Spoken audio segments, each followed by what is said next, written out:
What up, y'all? Welcome to Chip and Zay here on Texas Sports Unfiltered. Appreciate everybody joining us on this Monday, MLK Day. Happy MLK Day, everybody. I am Zay Collier. Chip Brown should be here any moment now. See him in the green room right now as we speak. Let's bring him on. Hey! Yo, what? In the immortal words of Judy Brown, happiness is a choice. We're happy you're spending some time with us. Chip and Zay on an overreaction Monday. And the final day of the 2025 college football season, Zay. We've got a national championship game tonight. We had some craziness in the NFL playoffs. My Texans are done. But before we throw CJ Stroud completely under the bus, can we do what the Chicago Bears did and upgrade that offensive line, please? And the receiver room, because Xavier Hutchinson ain't it.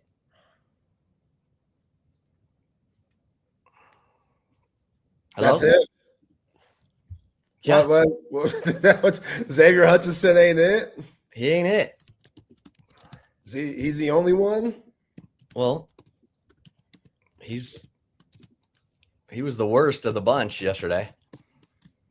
He wasn't great, but Nico Collins being out, Yeah, that was horrible. That's a big deal. But still, 4 interceptions, crazy.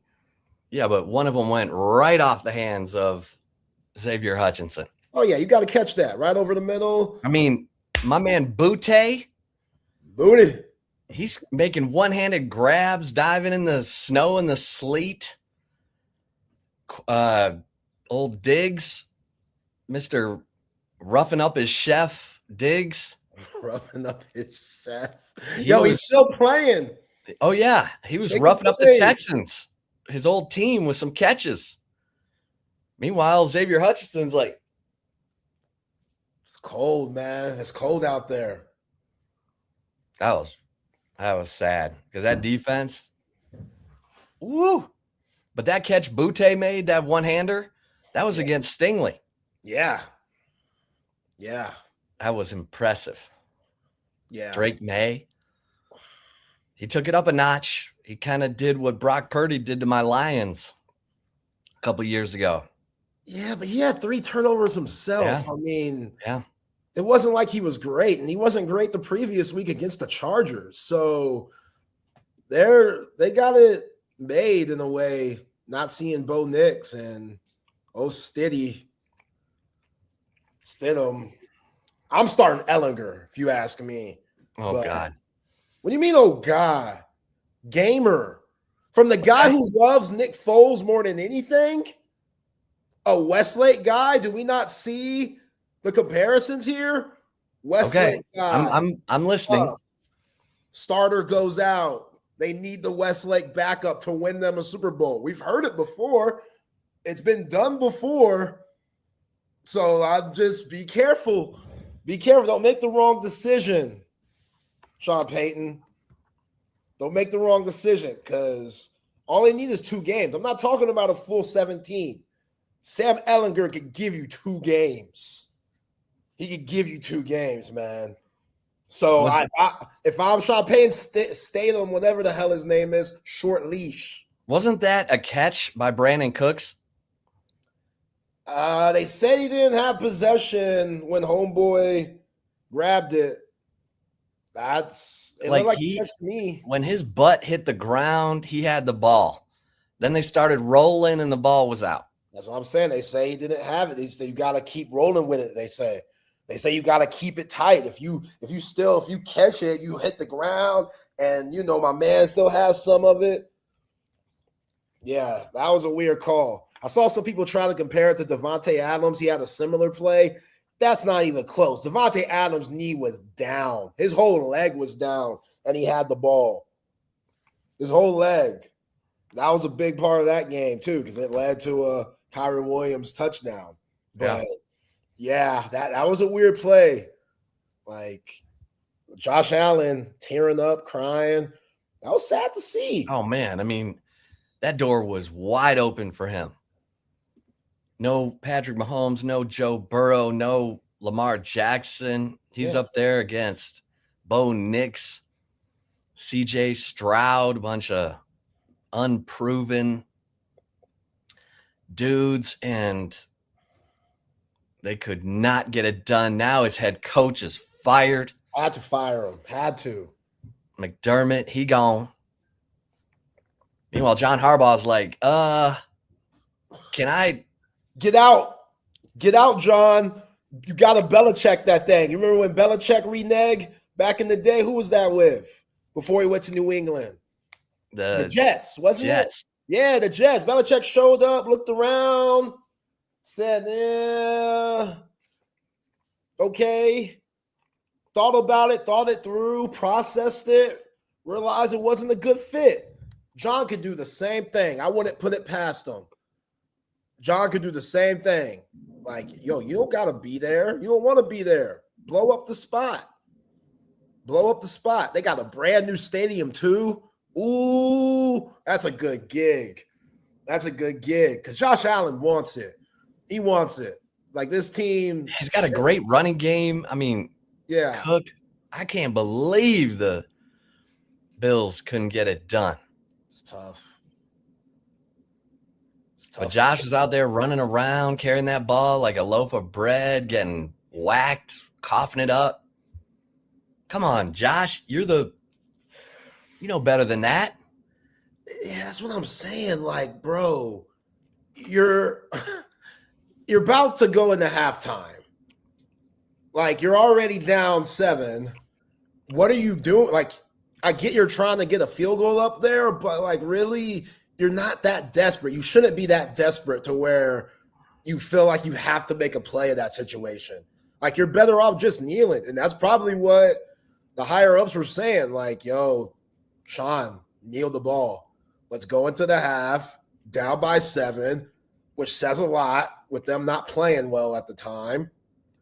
And then come back next half, they don't have any momentum. But instead, Josh Allen fumbles. They're in field goal position. They kick the field goal, and now the crowd's into it. It's a 10-point game. You end up losing by 3. So you go back and you look at that play. You end up losing by 3. You gave them 3 right there when all that could have been avoided. So I don't think McDermott deserved to get the boot, but also it's not good. It's not good. And like you said, Chip, all these big-name quarterbacks that aren't playing this weekend, this was a grand opportunity. Like, and I feel really bad for Bo Nix because he was making plays. Man, he's got such good touch. He's got such good touch, man. Yeah. He just lofts that ball and just drops right in the bucket. Yeah. That was so weird because he walked off the field, did his post-game interview, looked fine, talked fine. Yeah. 2 minutes later, broken ankle. Broken ankle. Like, warrior. Like, they were even saying he expected for them to just, shoot it up next week. Shoot it up. Like, yeah, it'll be a little sore, but I don't think he was thinking this is a season-ending injury. And you couldn't really tell when it happened also during the game. But then after they made the field goal, they show him, and you just see a whole bunch of people around him, medical team and stuff around him. And, yeah, sad, man. But you're right, that touch, he throws a great ball. That one he threw to Marvin Mims to take a lead in the 4th. That's a ridiculous pass. And we've seen that Marvin Mims score before. Unfortunately, we have. It was from Caleb Williams back in the day. Yeah. Caleb Williams. Man, he was dealing until he wasn't. What was DJ Moore doing? Yeah. I mean, clearly it was a miscommunication. That's the last time or last place you want to have a miscommunication. But yeah, Caleb thought he was going to run a different route. The ball was in the air. DJ Moore went to a different spot. And a lot of the time in the NFL, that leads to an INT. And that's exactly what happened at the worst time. Like he was dealing. Like he started to utilize his legs in the fourth and overtime. And boy was making plays. But those 3 interceptions he threw, that's the game. That's the game. That's the game. I get it. It's cold. It's cold for everybody. But he makes a lot of plays, and then he does things where it's just like, come on, bro. Like that gunslinger Brett Favre mentality that he has. Huge jump this year with Ben Johnson. I know you don't really appreciate it as a Lions fan, and I respect it. I hate that he's that good. Okay. I respect that too. You but know? Yeah. I mean, they went out and got off interior offensive line help, and they, brought in Luther Burden. The Kyle Manung guy, that dude is a sledgehammer. 7th round? I mean, that guy, he's like trying to hurt people when he runs. He's like Earl. He just wants to run you over. And a lot of times he does. I'm like, geez, look at those rookies. Manung guy, Luther Burden, Colston Loveland. I mean, of course, they pick up CJ Gardner-Johnson, who's making plays for him, too. After he left the Lions, went to the Eagles. That guy's been around. He's been passed around more than Thanksgiving dinner. But he can play, though. He's a head case. Yeah. You can only take him for like a year or two. Then he starts becoming annoying and stuff. But that year or two, as annoying as he gets, he's going to make plays. Yeah. Yeah, so now we get the Rams and the Seahawks. Part 3. The games have been settled. Both games have been settled by 3 points combined. It was a 1-point game or a 2-point game in LA. LA won, and then the Seahawks won that crazy ending, the Zach Charbonnet touchdown. They won it by 1 point after the Rams had a 16-point lead. That's going to be great. So the NFC Championship will be great, and then you get the Patriots going to Denver to take on Jarrett Stidham or Sam Ehlinger. Yo, man, play Sam. Play Sam. Jarrett Stidham. Are we serious, man? Come on. What? Stephenville's finest? Huh? He's from Stephenville. So? This is Bam Bam Sam. Again, the Westlake thing. Come on. You know what I'm talking about. Westlake, they are backup former Westlake quarterback leading this team to the Super Bowl. We've seen it before. I'm trying to see it again. It'll be interesting to see what kind of leash old Sean Payton gives Jarrett Stidham. I hope it's a lot shorter than what D'Amico Ryans was giving C.J. Stroud, which, come on, bro. You got to pull him. You got to pull him. I'm sorry. 4 interceptions in the first half. I don't give a damn who he is. You don't got to pick up that contract. You get rid of him. You don't got to. If he gets butthurt from it, he should understand that. Look, that dude, his face said it all. He was not there in that game. C.J. Stroud wasn't there. He wasn't. But it's just your quarterback can't be that disgruntled. And just like, I get it, he cares, but he just doesn't look locked in. And again, it's not like Davis Mills hasn't won you games. Right. I would understand it if Davis Mills. He's a big reason why you're in the playoffs. He's a reason why they got on a run. When C.J. Stroud went out, Davis Mills was winning games. And everybody was like, oh, if we can win with this fool, we can win with anybody. He gave them hope. And C.J. Stroud was like, yo, you know what? I'm going to end all that hope. Like, there's just – and I get it. Homeboy dropped the pass. Homeboy, Xavier Hutchinson, he dropped the pass. So I'll put 3 of those turnovers on C.J. Stroud. But, man, bro, D'Amico Ryans, you a defensive coach. You don't care about quarterbacks anyway. Why are we caring about this fool's feelings? You make that move.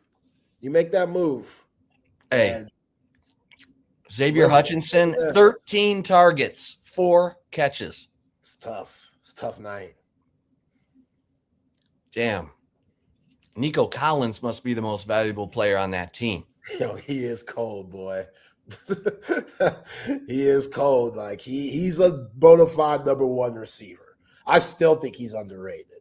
And he's put up crazy stats these last few years. I do think that's a big deal. Against that defense, Gonzalez and them. You lost Stephon Diggs. He goes and makes plays against you. It's brutal.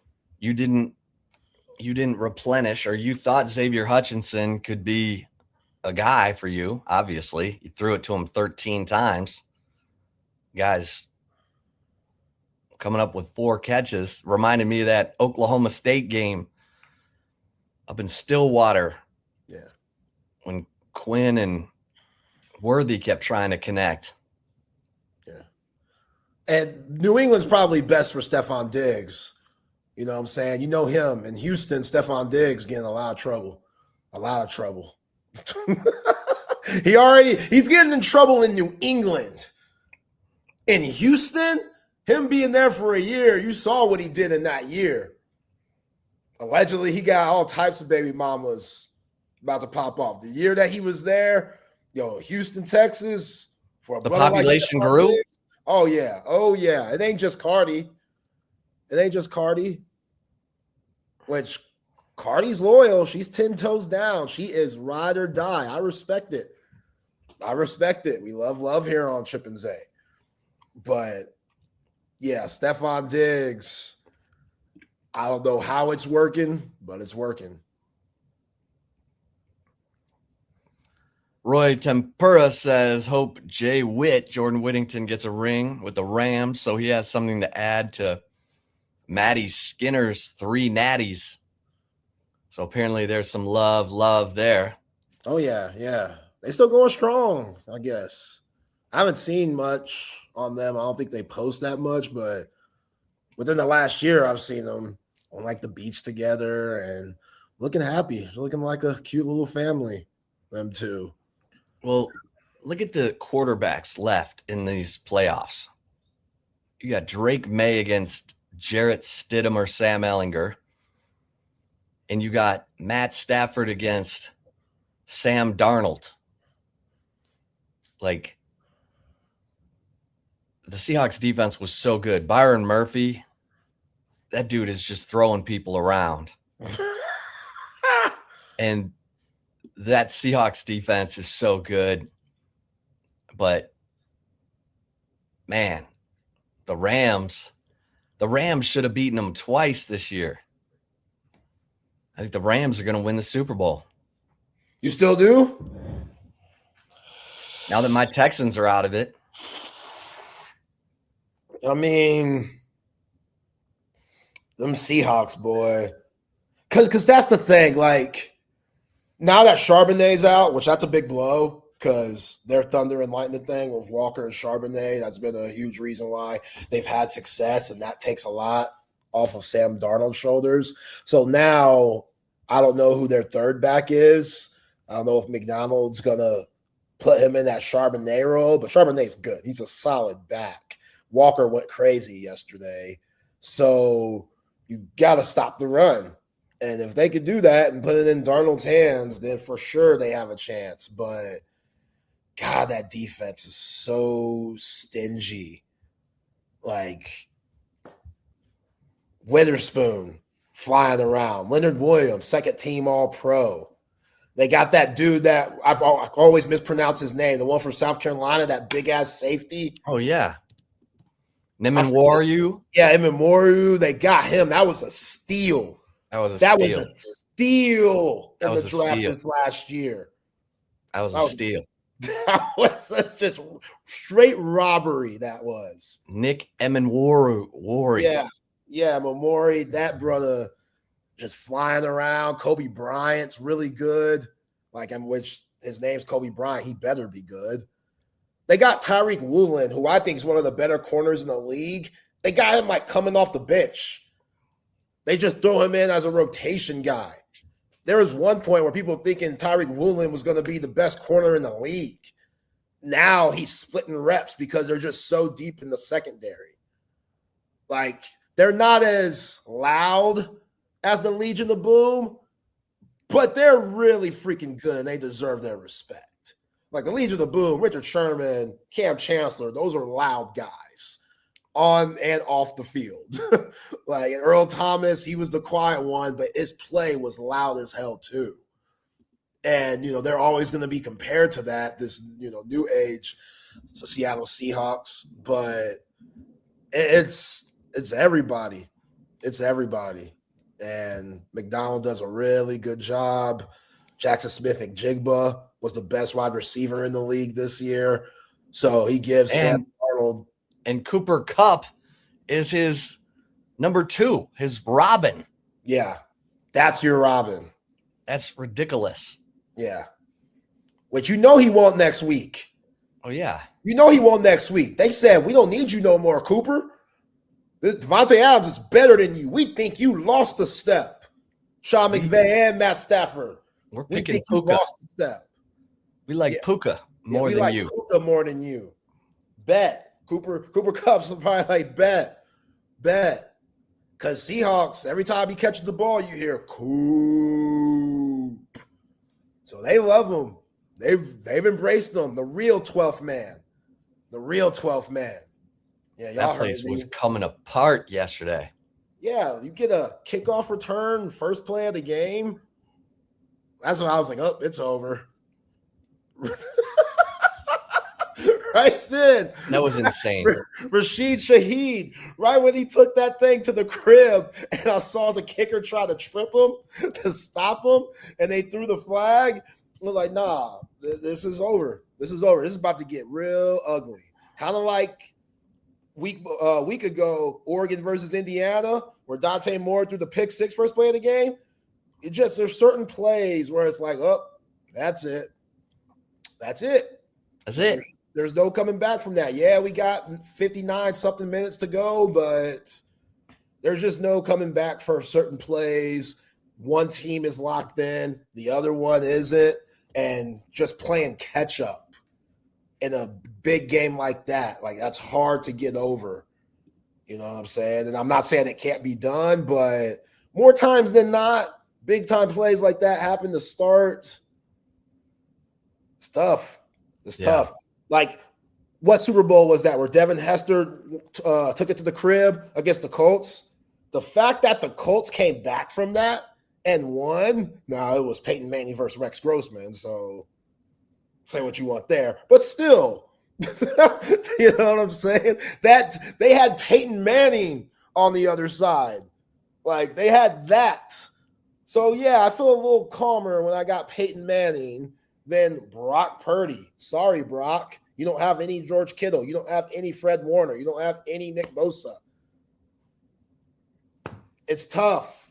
And that defense isn't going to let Christian McCaffrey run because their whole offense is based on stopping Christian McCaffrey. There's no going to 85 when you do that. Usually Kyle Shanahan could dial stuff up to where, okay, they stop 23, we go to 85. Bang, bang, bam. Used to be Deebo Samuel. He ain't there no more. Used to be Brandon Ayuk. He ain't there no more. Those dudes probably at the crib chilling, watching the game like, maybe if y'all would have paid us, it wouldn't look like this. Now it's Juwan Jennings. It's tough. That's not enough. That's a big difference. And I love Kyle Shanahan. I thought this was it. I know. I thought this was it, man. And once George Kittle tore his Achilles, he's such a heart and soul of that team.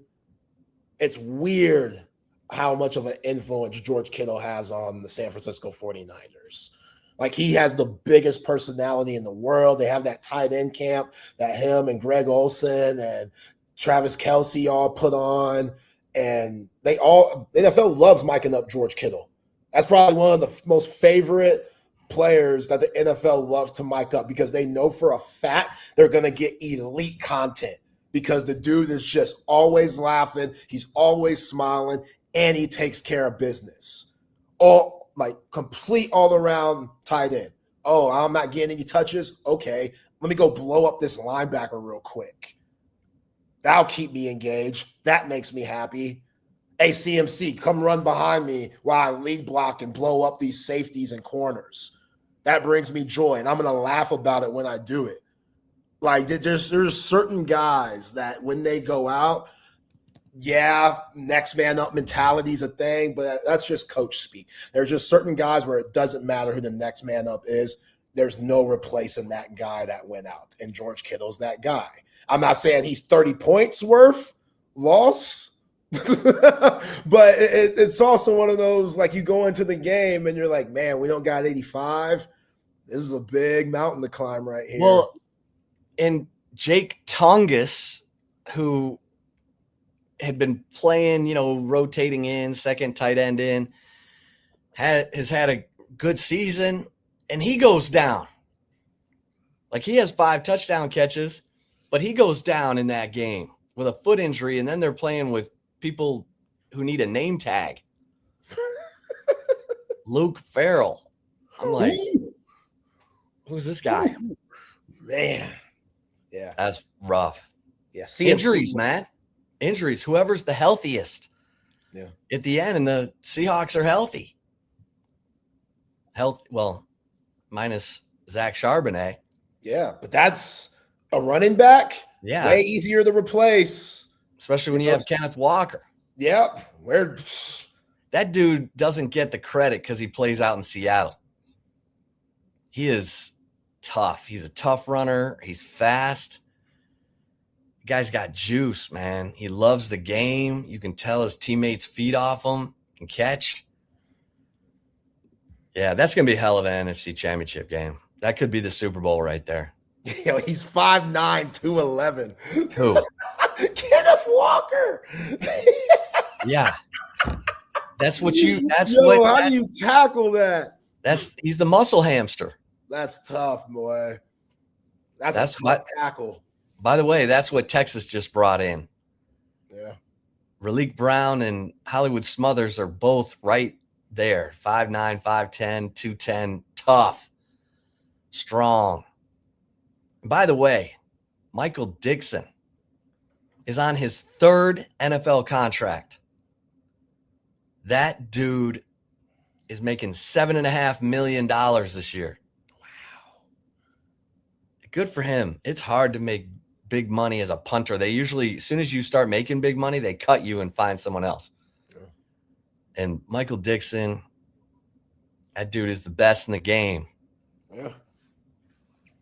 No, with that defense and him completely shifting the field, it's just 3 levels. Like, they won off of a kick return yesterday too. Like, everything is on point. Their defense, their special teams, their offense.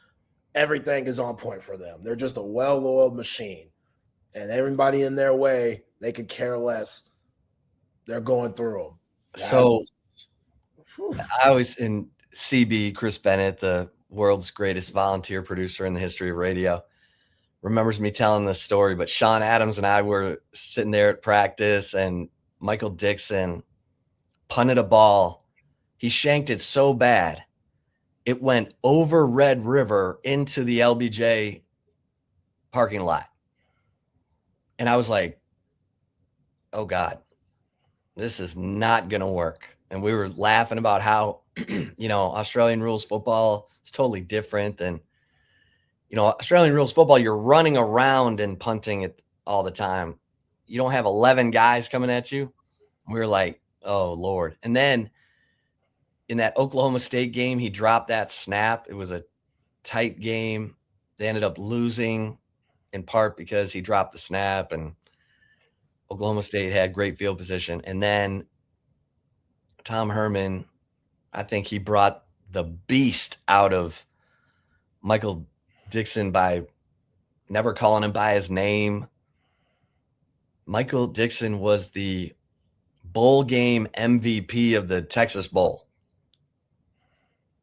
When was the last time a punter was the MVP of a bowl game? It should never happen, but somehow it happened. Dixon, he's a good dude, man. So you'll have Michael Dixon, Byron Murphy, Anyone else from the Seahawks who are Longhorns? Oh, Looky here. I don't think so. Yo, shout out to my man Puna Ford, by the way. Puna. This fool on these cold games, it was 18 and where were they yesterday? It was at 18 in Chicago yesterday. This fool puts cayenne pepper in his socks. Cayenne pepper. Like one of the hottest peppers ever in his socks and says it works. That dude is from South Carolina. That's some country shit right there. That's some country shizzle nizzle right there. Country stuff. I love Puna Ford, man. I love Big Poon. That's the greatest thing I've heard. Cayenne pepper in your socks. Like, I know everybody has their own thing. I remember Tom Brady said he used to wear the wetsuit that you like scuba dive in. He would put that under his uniform and somehow that would keep him warm. Like, everybody has their own, way of getting over the cold in these games. But I've never heard of that before. And he said he got it from another OG, one of the vets from one of his previous stops. It's crazy. Some other country ass. Yeah. Yo, what are you doing? Hey, man, I'm putting some cayenne pepper in my socks. Yo, the cayenne seems extreme. Like, I have to try it out. I have to start with maybe like jalapeno or something. Maybe habanero. Cayenne pepper, that's like going from 0 to 100. Like, let me test it out or something. But dude had a solid game. Yeah, in the video where he's explaining it to the reporter, he's showing the socks. They're all stained and stuff. It's nasty. But hey. Nasty. Yeah, send me that, please. Please send me that. Because that was hilarious when I saw that yesterday. Quandre Diggs is on the practice squad of the Seahawks. Yeah, Bill Norton's on the practice squad of the Rams, I think. Little Jordan Humphrey had a hell of a catch yesterday. Woo! That was a makeup call after he dropped that touchdown to start the game. That's all right. All right. Go get your feet wet. Yeah. Made up for it. Another beautiful touch pass by Bo Nix. PJ Locke had an interception yesterday. Yeah. PJ Locke, man. He has been a thumper. It's been an up and down year for Johnny Bear. Yeah. You didn't see him much yesterday. He was out there late, though. He was out there late. They got him on one play to extend the drive. But, yeah, because they got him back at nickel more, which you got Patrick Surtain II on one side. And he played a lot of nickel, obviously, in college. But in the NFL, playing that nickel star position is a whole nother ball game. Then I think it's just something that he's going to have to get used to, especially being an outside corner the whole 2024 season. Okay. Now I got to just jump right back into that nickel spot in the NFL where I'm just trying to get my feet wet to the speed of the game. So it's been a little up and down for him. And I be seeing Broncos Twitter. They be going after him like, oh, this is who we picked up in the first round. Like, this guy's a bust already. And it's like, yo, y'all chill out. Chill out. Give him some grace, man. Give him some grace. Like, damn, y'all are in the AFC Championship. Come on now. But, yeah, Johnny, man, he'll be fine. He'll figure it out. Yeah, little Jordan Humphrey, man. That dude is in Malcolm Roach. I mean, it's the Denver Longhorns. Because you got Brandon Jones. He's on IR. You got, Jade. You got Sam Ehlinger. I mean, they got Longhorns all over that Broncos roster. It used to be Caden Stearns before he had to retire. Yeah.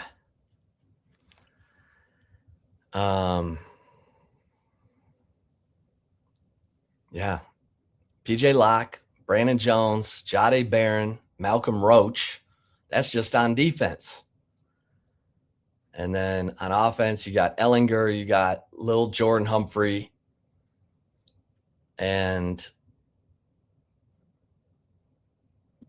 on the practice squad, you got Jordan Miller from SMU. And, of course, Cortland Sutton. Don't forget about Cortland Sutton. My man, Super Grips. That dude deals, man. Just keeping it real. I could play. You know? Yeah. Sean Payton, don't overthink this. Start Sam Ehlinger. Start Sam Ehlinger. I love it.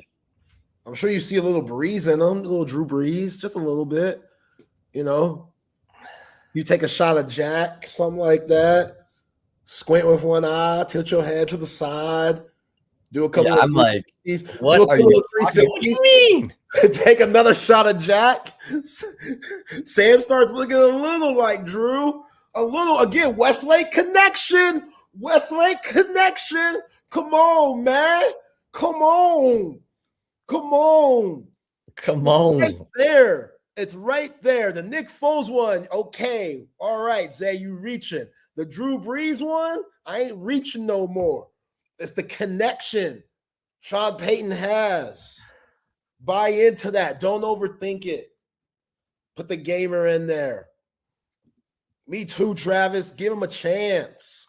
The dude loves the team. Remember, the Colts were on them back. Oh, yeah. Phillip Rivers shouldn't even have been a thing.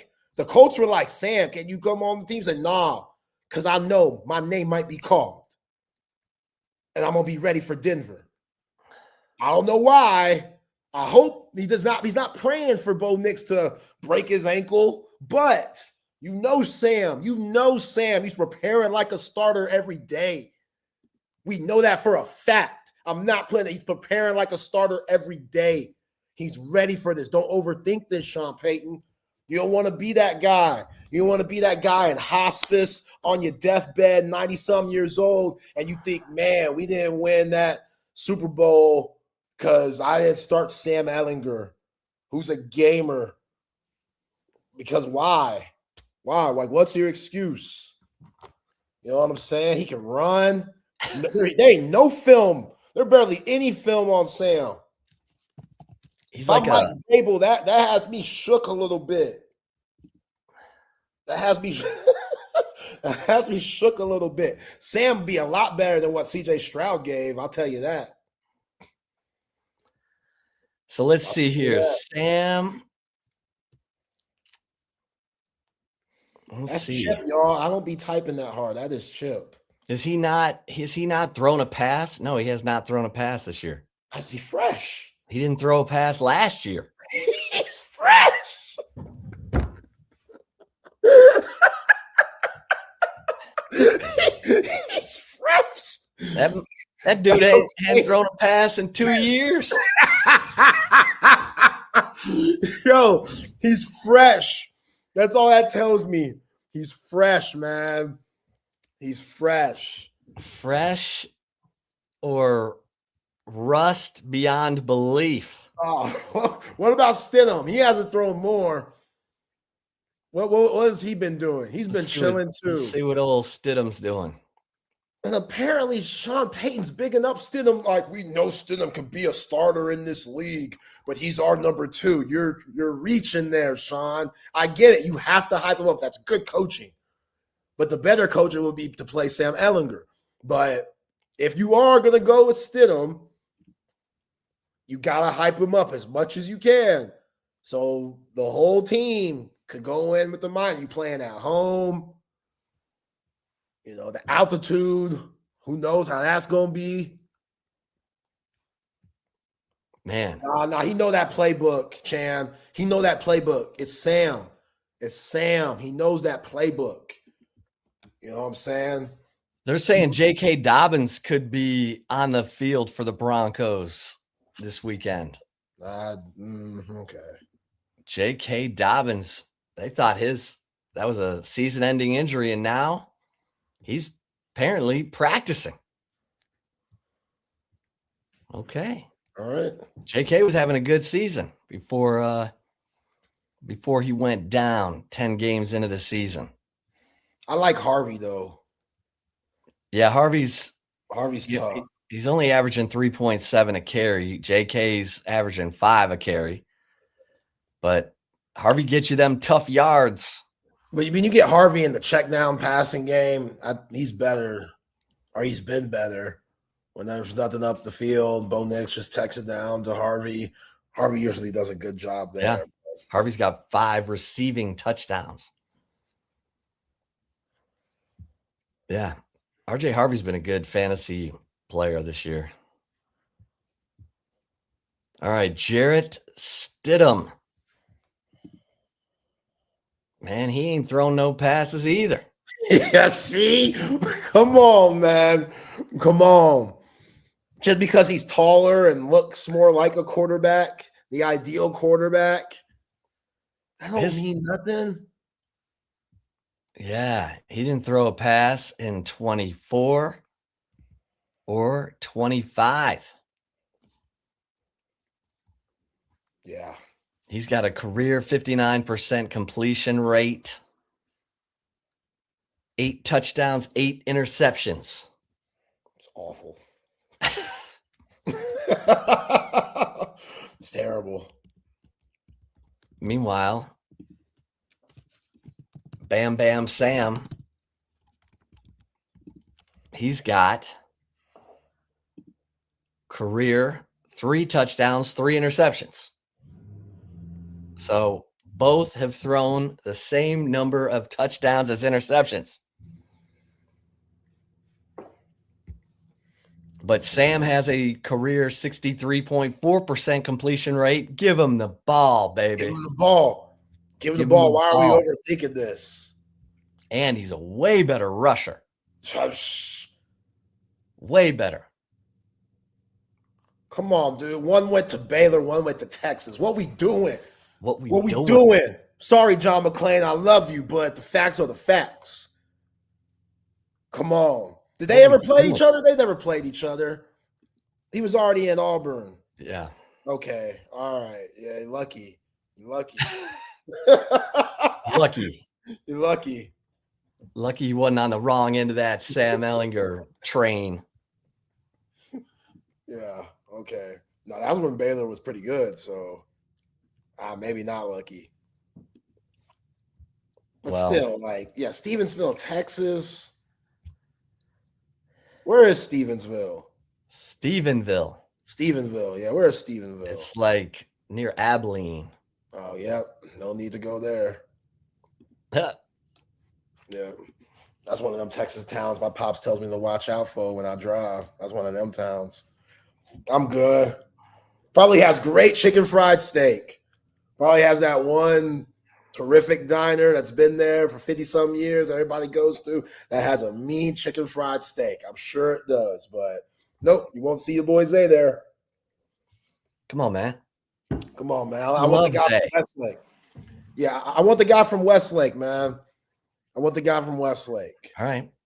Like that's just, and I'm biased as hell. I know that. I am not naive to that, y'all. I will admit I am biased as I don't know what. But part of me being biased is I know Sam will be 100% prepared. I'm not saying Jared won't, but I know Sam will. So that's it. That's it. Like sometimes that will, just willing your team, just being tough, running 4th and 4, running for that 6-yard first down, lowering your shoulder, getting the crowd into it. That's something that Sam could do. Like Sam is relatable. Like Sam is like he's relatable. He's like blue collar as hell. Don't let the Westlake narrative fool you. Sam is as blue collar as it gets. So a team that needs some of that, it's kind of down right now. They need to see that. They need to see a blue collar guy getting it from the mud out there, getting his chance on this Keanu Reeves replacement type stuff. Love that movie. That's what I'm talking about. Remember how blue collar they tried to make Keanu? Didn't work that well, but they tried. If it wasn't for Gene Hackman, that movie would have been horrible. If it wasn't for Gene Hackman, John Favreau was funny, but Faison Love was funny, but Keanu trying to be the blue collar overlook QB, it's tough. But they tried. Sam is that. He ain't gotta try. That's just what he is. So, Sean Payton. Let's see if old Sean Payton comes to his senses. You know what I mean? I hope so. Right. Maybe he needs to take another bong rip. Remember that? Maybe if he takes another bong rip of the endo, maybe he can start thinking clearly. Did I miss something? You don't remember that? Sean Payton? Huh? Sean Payton took a rip? Yes. Is it on video? Yes. Oh, boy. Absolutely. Well, but he's in Denver, so nobody thought anything of it. Yeah, it's all legal. Yeah, it's all legal. He's like, oh, he's in Denver, but it's all legal. Yo, he ripped it though. He ripped it and held it. He's trying to get elevated. Yeah, I feel him. Right. I feel him. I'm trying to help him out. You know what I'm saying? Because stimulate your mind. What my man Smokey saying Friday? Stimulate your mind, Craig. Stimulate your mind. Stimulate your mind. So I want a woman who stimulates my mind as well as my loins. Yeah, here you go, Sean Payton, bong rip. Here we go. Pull it out when you're done. Yeah. Anyhow. Keep going. Keep going. You're the man. Yeah, you are.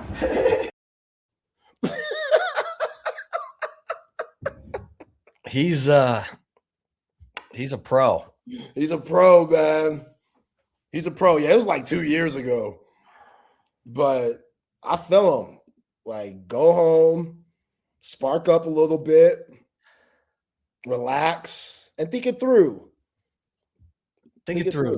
Let your conscience be your guide. Right. Well, speaking of Longhorns, we got some Longhorn updates to get to.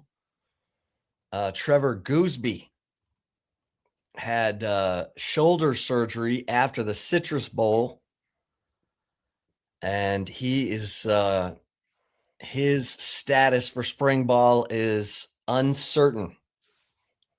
So Trevor Gooseby could be limited or out for spring football, which, it's tough for him because he wanted to come back and get stronger and,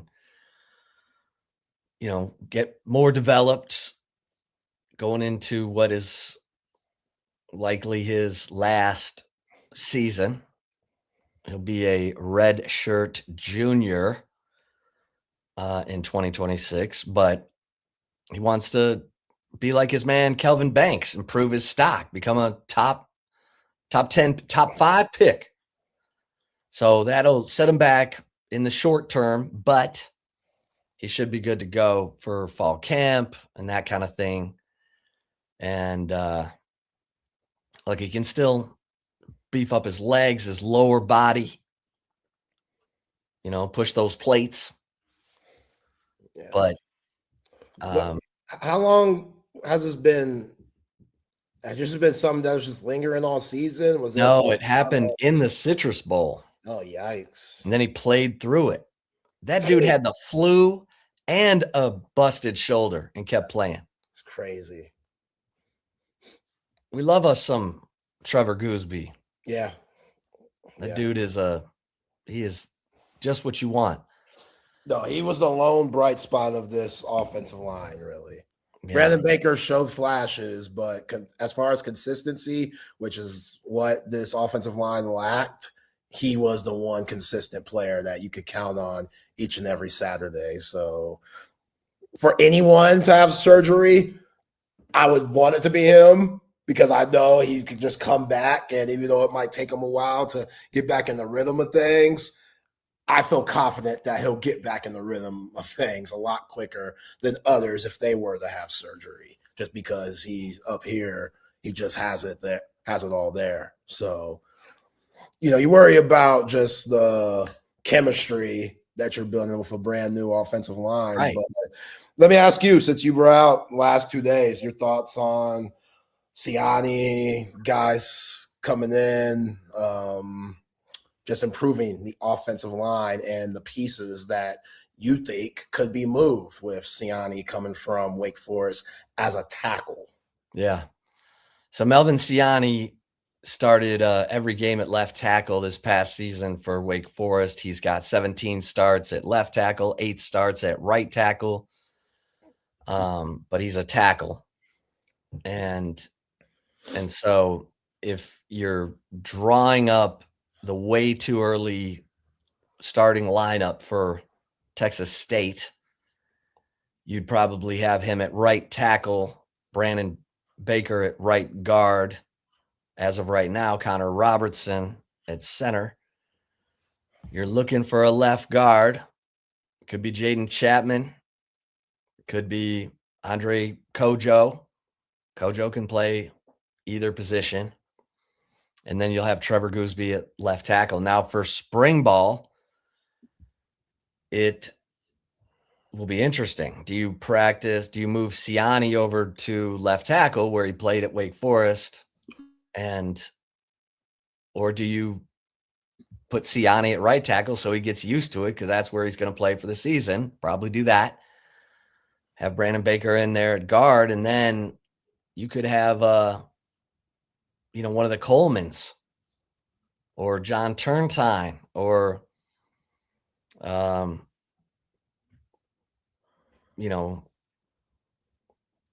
not going to be ready for the spring, but one of those youngins. So one of the Colemans, Turntine, probably going to be the option there. And, you got to get that left guard figured out. That's the $1 million. If the left guard is Dylan Sikorsky, I don't know. That's either going to require the best coaching job Kyle Flood's ever done, which coming off the year he just had, everyone's going to be in wait and see mode. No one's going to be buying the hype on that front. But, Siani is a good pickup. I mean, we know the plan was to land the Michigan guys, Sprague and Guarnera, and then those guys decided to stay at Michigan, and that sort of sent things into a different plan. And so, you brought in what about the A&M kid? Yeah, Newman. Yeah, he's Jonte Newman. He's a guy they looked at out of high school who is a developmental guy. He helps you replace some of what you lost with guys like Nick Brooks leaving and, Neto and Kibble and Cruz and Stroh. So Newman is green. Like Sikorsky's played a lot compared to Jonte Newman, and then that's it. I mean, it's Siani, Newman, and Sikorsky of, those are the offensive linemen you've signed out of the portal up to this point. Now, could there be a player on the Indiana or Miami roster who Texas has its eye on, even a backup? who they like. We'll have to wait and see. I mean, obviously, that's kind of your only hope at this point, because those guys will get 5 additional days, once this game is over. So, I mean, I'm sure there's guys that are in the portal still that are still flirting their ass off, but yeah, slim pickings compared to what it was. You got Jordan Seaton out there. He's the number 1 ranked offensive lineman in the portal. He's a tackle from Colorado. He's visited Miami. He's visited LSU, Mississippi State. He's still got a visit to Oregon coming up. So, yeah, that's the $1 million is where's Texas gonna, get its offensive line help from. So,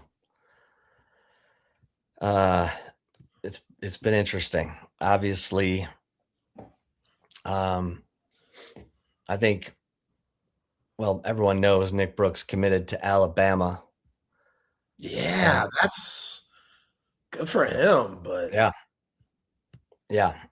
And then speaking of Austin products, former Lake Travis linebacker and Texas legacy, Marcus Boswell, rising sophomore linebacker from Akron. This is the replacement for Bo Barnes. This guy, he played a lot. Played 199 snaps as a true freshman and made plays. Had a couple sacks, had an interception, and he's a guy that Texas looked at, and he came for a junior day. His dad, Mark Boswell, was a high jumper at Texas. I covered it. I covered his dad. So, yeah, man. Like Greg Brown. Yeah. I covered Greg Brown. Oh, yeah. It humbles you a little bit, don't it? When he was playing safety at Texas, and his son, the basketball player, who's now, 3-4 years removed from his time at Texas? Yeah. I don't know where he is, but I hope he's doing well. But I like this Marcus Boswell pickup because, look, you've got Ty Anthony Smith, you got Rasheem Biles, you got Tyler Atkinson. You signed Justin Cryer, who's a veteran guy, can play either of the linebacker positions. You've got Marcus Boswell now, who should be a rotational player this year. Like he's a middle linebacker. That's what you want. That's what Bo Barnes was going to be. And he's a guy who should be in the rotation, kind of like Ty Anthony Smith was this year. And then you also are bringing in Rocky Cummings and Cozy Opala, and they really like those two guys. So I'm very intrigued to see how quickly they can get adjusted to the speed of the game, because Ty Anthony Smith played as a freshman on special teams. You could see he had pop, and then, he broke out this year for sure. And I love Rasheem Biles. So I think they're fine at linebacker. I mean, it's hard to lose Anthony Hill and a guy's experience as Leonga Lafau and say that they're better. I'm not going to say that, but I'm going to say they're fine. And they're going to get coached up. And in the Muschamp scheme, I think they're going to have a lot of opportunity to make plays. So that, I think, was a good pickup for Texas. And, people have been asking me, well, where did Texas miss? Offensive line. Like, people are like, oh, they didn't get an edge rusher. Come on. You got Colin Simmons, Lance Jackson, Zena Umazulu. I mean, they decided it's better to bring back Zena than to go bring someone else in. Zena's progressing. Played well as a redshirt freshman. You've got Brad Spence. You've got the two guys coming in who are very highly thought of, Richard Wesley and Jamarian Carlton. So you should be good. And Justice Terry, if he'll play some of that strong side defensive end until he grows into being a full-blown 3 technique. So you're good at edge. Everyone's like, well, what about a safety? I'm like, safety? Safety? What? You got Jelani McDonald, Derek Williams, Xavier Filsamy. You got Jonah Williams, Zalis Hicks, and you brought in Yaheem Riley, who I really like. That dude comes from the mud and is grimy. I like him. And then at corner, you retained Kobe Black and Warren Roberson, and you brought in a walk-in starter in Bo Masco from Rutgers, and you've got Cade Phillips. So, and you brought in, a couple of young studs in the freshman class, including Samari Matthews, who everyone thinks is kind of a can't miss guy. Length, 6'1", fearless. I think he fits exactly what Muschamp's looking for. He's from Charlotte, North Carolina. I don't think Texas has signed too many dudes from North Carolina, but that's a good get. Get them out of that Clemson, Florida area. Yeah. Get them out of them clutches. So, the specialists, you got insurance. I don't know that they replaced Mason Shipley and Jack Bowmeister with equal substitutes, but you got guys who've been in games, who've made kicks, and, you brought in a long snapper. Like, you did your due diligence because you lost Lance St. Louis. Don't forget that. That dude was a solid snapper for you for 3 years. And you get Ryan Niblett back. So good there. At receiver, you've changed the game with Cam Coleman. And you're bringing in Jermaine Bishop. At tight end, I like the Masunis kid. I think Nick Townsend's coming. And Amari Winston. So you should be good there. And, quarterback, they didn't land that veteran, but they. Yeah. How hard were they looking, though? Right. I mean, that was going to have to be a perfect grad and look, you can still bring in a grad transfer. Grad transfers do not apply to the portal rules. Grad transfers can enter whenever they want. So don't forget that. As far as offensive line, too. Grad transfers can enter the portal in the spring. So the trick is the last day to enroll in classes is tomorrow. So they're going to have to, do the okey doke. If they land one, if there's a guy from Miami or Indiana who wouldn't get here for 5 more days, they're going to have to get with academics and be like, hey, can you slide my guy in here? Otherwise, he's got to wait to enroll until. Yeah, with how strict Texas has been acting, who knows if that's a possibility. Robert Woodyard couldn't do it. We couldn't do it. So, yeah, God, they can't find nothing. I was telling Steven from Fanatic Perspective last week, they can't find no D2, FCS dude. That's just a dog. They can't find no diamond in the rough guy. Like, come on, man. What position? O-line. Yeah, let's go. Just come on, Kyle Flood. Yeah. I need you to be in your evaluating best. I need you to have your Super Scout goggles on. Go find some dogs. We'll find them and develop the hell out of them. And develop them. Long nights, early mornings. Stadium steps. Yeah, I don't know what time he's been waking up and going to sleep, but what I saw last year, you ain't waking up early enough. We ain't going to sleep late enough. Come on, Kyle Flood. Yo, like, get you some coffee, double shot of espresso, something. We gotta do better. Gotta do better. I mean, I was talking to some guys at Alabama about Kyle Flood when he was there, and they're like, he did a good job. Of course, Nick was bringing in 5-star kids, one after the other. That's fun. And if,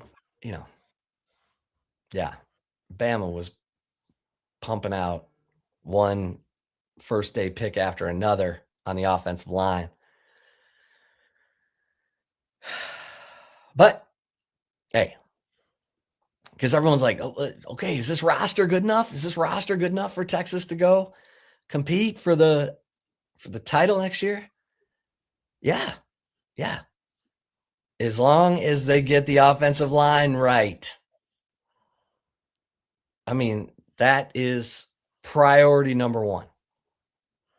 It was going in, it is coming out. And I know fans are like on tilt. Just stay with it. It ain't over yet. Yeah, on tilt, they leaning like Michael Jackson in the Smooth Criminal video. Michael, like on tilt's an understatement with this offensive line. Which they're making moves, but still, gotta see a little bit more. Or the development, it just has to be on point. There can't be any misses. There can't be any. Oh, look, Jake Majors and Connor Robinson, they're our best fit. We're 7 games in. There can't be any of that. Right. No, there can be no mulligans. No more mulligans. It's got to be laser focus. Yeah. I mean, I see it. Everybody's got to be moving in the same direction. Pissed that they didn't get in this year. And hungry like the wolf to get into that college football playoff and to go get it. I mean, it's college football playoff or bust. When you bring I'm saying national championship or bust. I'm over there. You nicer than me. This Arch Manning's last year, most likely. No. Nope. I gave you grace last year. I had them going 9-3. They end up going 9-3, end up finishing 10-3 after the Cheez-It Citrus Bowl. This year, that can't happen. And who knows what I might pick for them. But what you mean? Who knows? Well, it's a long time from now to September when we start playing all our picks out. A lot can happen until then. But speaking of picks, what's your gut on how you did? What game did I get wrong? I feel like I got one wrong for sure. The other three, you got Buffalo wrong. Yeah, that was it. The other three, I feel like I was in the mix. You got the Texans wrong. Damn it. So did I. We both picked those. And then we both, I picked San Francisco +7. How'd that go? You had Seattle -7. That's a win. Yeah. And then I had Chicago +3.5, baby. That's a win. That's a win. So we both went 1-3. Oh. Yeah. I can't believe Caleb Williams got that pass off on 4th and 4. Oh my God. You know what that was? That was like the gravedigger pass from Jalen Milroe to Isaiah Bond. Remember that? Yeah. Against when Alabama beat Auburn and Jordan Hare. Yep. Milroe's going back, and then he slung it right into that same corner.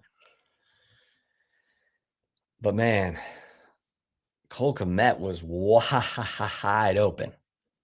Yeah. He didn't push off either. It was No. just right place, right time. Yeah. Yeah, Dave wants to know, was CJ point shaving? Man, he looked like it for a minute. He looked like it. Why does he look like that? Why does he look like he don't have any care in the world? Like no life, like no juice, no confidence. His confidence is shattered.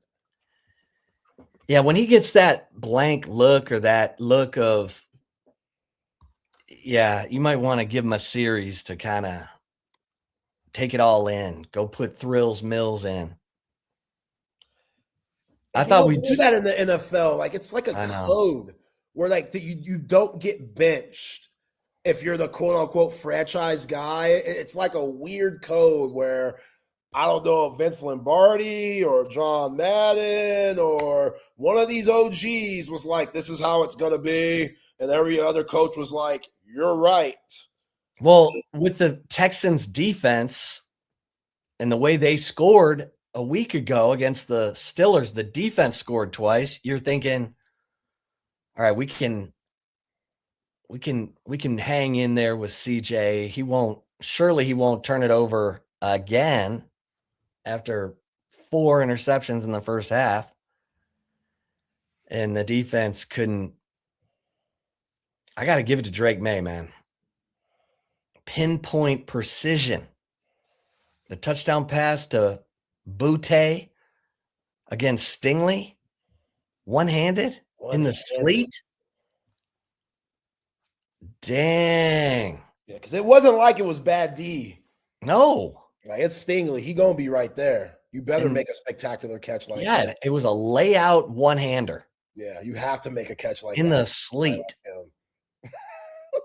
Like Xavier Hutchinson, he was wide open, having balls going right through both hands. My man, Butte, was like coming up with like all-time playoff touchdown catches reel.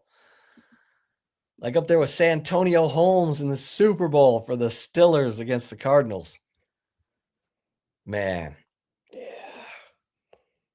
Yeah, that was tough to watch. Oh, okay. So I don't know how I just found this out last week. Apparently, Drake May has been with his wife since the 7th grade. He's 23 years old, 10-year relationship, 7th grade sweetheart, middle school sweetheart, junior high sweethearts, to high school sweethearts, to college sweethearts, to now married in the NFL. We love here on Chip and Zay. Shout out to Drake May and Mrs. May, because that's a beautiful story. That's a beautiful story. Now, I couldn't do it, but good for him. It works for him. Everybody has their own path. But, you know, I got to see what fish is out there before I settle down. You know what I'm saying? You got to see what's going on. That's just, build something. Help me build character. Some of y'all agree with me. Some of y'all like Drake May. Again, neither one is wrong, but that's a crazy story. 7th grade, there's photos of them. She's a cheerleader. He's the 7th grade quarterback. Like, good decision maker. Again, she's cool too. It's not like she's some weirdo, or it's not like she's throwing her husband under the bus like Kelly Stafford.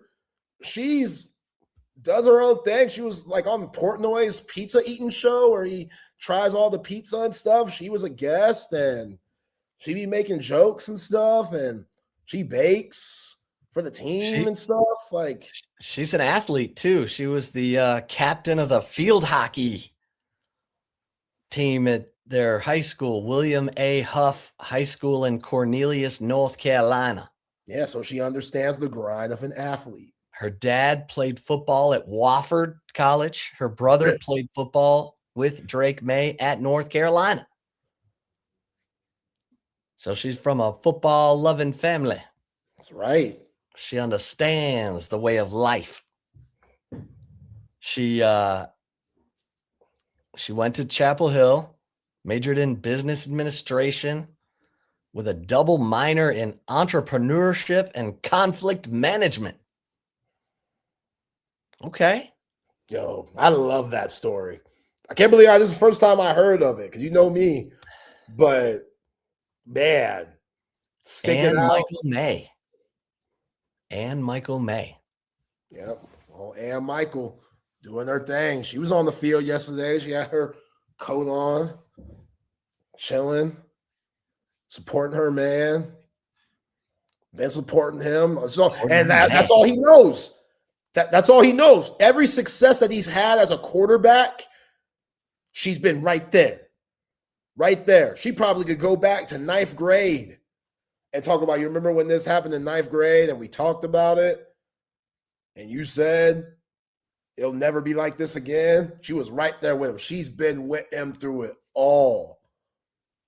Through it all. As a kid, you're a kid in the 7th grade. Come on. So, all right, let's get a couple mentions here. Let's break it up a little bit. Get some mentions in here. Like, how about some better health in 2026? The Humann way. Humann with 2 N's. I was out at the Texas tennis match yesterday. The men and the women were playing, and they got the Humann logo on the tennis nets. But I'm going to tell you about the formula that has changed my life. The Humann formula, the science-backed research of Humann's formulas done at the University of Texas Health Science Center. And I'm going to give you the 3 supplements that I take every day. Actually, there's 5. But the Metabolic Health Daily. This is going to help with your blood sugar. It's going to help, make sure that you're not headed towards adult diabetes. It's going to help you with some weight management. You're going to take it with your biggest meal of the day, and then it's going to probably curb your appetite a little bit. The Cholesterol Health Daily, which accentuates the good cholesterol that we want in our body, not the bad cholesterol. Go ahead and keep taking those fish oil pills for the bad cholesterol. This is to accentuate the good cholesterol that we need. Humann Cholesterol Health Daily, and then the Humann Cardiovascular Health Daily, which is going to help you with healthy blood flow. It's going to help with, if you've ever had any blood pressure situations. And that also leads me to the Super Beets Heart Chews. Look, you're going to feel better taking these Super Beets Heart Chews. This is the #1 beet-based recommended product by cardiologists, going to help you regulate blood pressure 2 times more effectively than just diet and exercise. Take this every day. It's like a candy, little chew. And then the turmeric chews, anti-inflammation. Where does the pain come from? It comes from inflammation. So you take these turmeric chews and it helps to, reduce the inflammation. It's a beautiful thing. I also take the Super Beets sports powder. Played some tennis this weekend. Me and the lovely Elbel took my Super Beets sports powder. Going to take it again tonight because I got pickleball tonight. And here's what you do. You go to Humann with 2 N's.com/TSU. Use the promo code TSU, and you're going to get 20% off your first order. So load up. Get multiple canisters of the cardiovascular, cholesterol, and metabolic health daily. Get multiple bags of the Super Beets Heart Chews and the turmeric chews because there's a 90-day money-back guarantee. You're not going to want that because you're going to, start feeling these supplements lifting you up, reducing the brain fog. Love it. Humann with 2 N's.com/TSU. Use promo code TSU. And hey, it's Monday, cover 3, baby. All night happy hour at cover 3. Cover 3 Anderson, cover 3 Round Rock. You need a place to hang out with your friends to watch the game tonight. There is no better place than cover 3 Anderson or cover 3 Round Rock because the food it's high-end food without the high-end prices. I mean, the Chop House Burger, Texas Monthly calls it one of the best burgers in the state of Texas. The Sean Adams prime rib sandwich, perfect night to go get the Sean Adams prime rib sandwich and watch the Hurricanes and the Hoosiers. As my man Babe Laufenberg said, the Canes better get religion because the Hoosiers are a machine. But yeah, head to Cover 3 tonight, all night happy hour. They got the $7 social hour menu during happy hour with the, firecracker shrimp, the bacon deviled eggs, the big chicken slider. You're eating like a king or queen for fast food prices. $7, that social hour menu. So yeah, check it out. Zay, I am ready to make my pick. All right. I'm going to take the Miami Hurricanes. Oh, I'm going to take the Miami Hurricanes. Yeah. I think they cover. wait, just to cover though? Or Well, let's start there. Let's start there. It's high. That number's high. The number's high. What was it, 8.5? Yeah. It's a little high. Yeah, it's a little high. A little high. It's a little high. A little high. Oh, it's down. It's down. Okay, all the sharps have come in now. So all the That's public what I'm talking money. about. Huh? That's what I'm talking about. Yeah, all the public money came in on Indiana, drove it up to 8.5, and now the sharps have come in and said, yeah, let me buy that. And so now it's back down to 7.5. I made this pick at 8.5. So, I'm hoping you're going to give me the 8.5. Yeah, I'll give it to you. Okay. Yeah. I'll give it to you. Yeah. Now, you don't have to make your pick right now if you don't want, but if you know. No, I know Indiana. Oh, you got the beat down coming? Yeah. Beat down. Like, how much? I'm talking 20 ball. 20 ball. It's going to be one of them games. I'm not saying Georgia versus TCU, but it's going to be one of those. 65-7? No, it ain't going to be that bad. But it's going to get ugly. It's going to get ugly to me. Woo! And I like Miami, man. Michael Irvin's my dog. I love seeing him act a complete fool on the sideline. Did you see Saturday Night Live? I did. That was funny. funny. That was funny. I've seen that young brother before. I saw him on Kill Tony or something like that.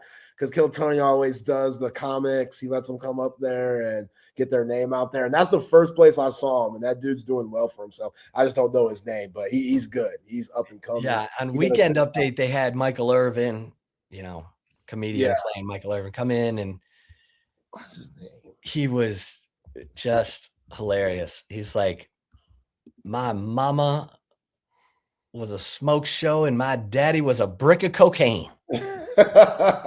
Yeah, Cam Patterson. Patterson. Yeah, that's him. He's funny. I like him. Go to YouTube and check it out. It's funny. I mean, he's just all wired up, and away we go. Yeah, because you can't say what Michael Irvin really be saying on SNL. On NBC, they ain't having that. Michael Irvin. What's his mother efforts? God dang, he's mother efforts. He just be cursing. And of course, Miami, they put out their preview video for the game tonight. Who's narrating that thing? Playmaker. So he'll be there tonight, and he's home.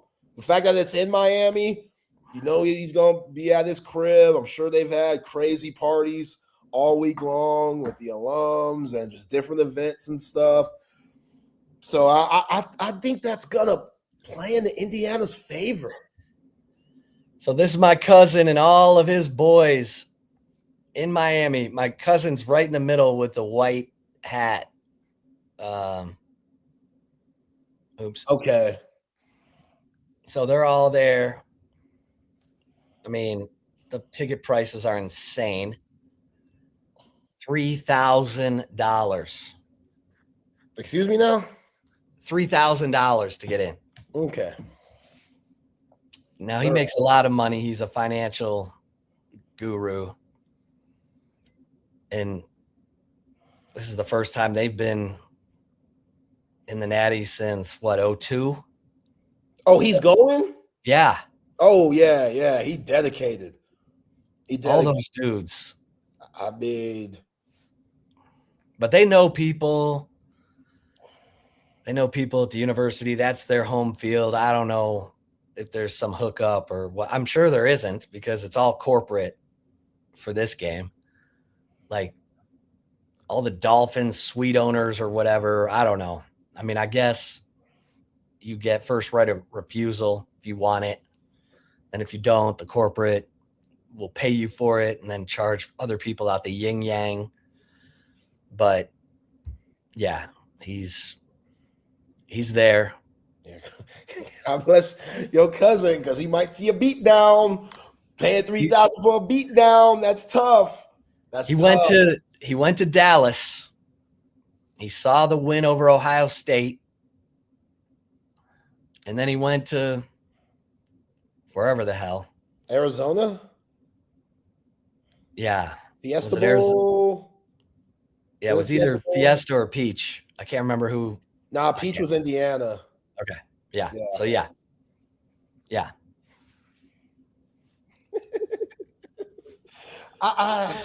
Look at this.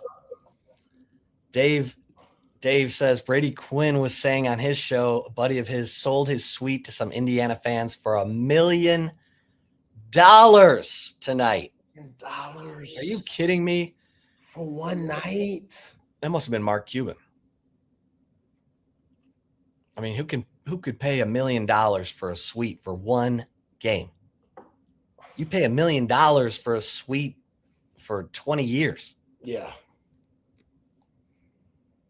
Yeah, that's a lot. Are you excited for this game? Yes and no. I think, with an ending means college football's come to an end, and just like every other season, that just flies by, man. It flies by. Like, we do so much prep and getting ready for the year.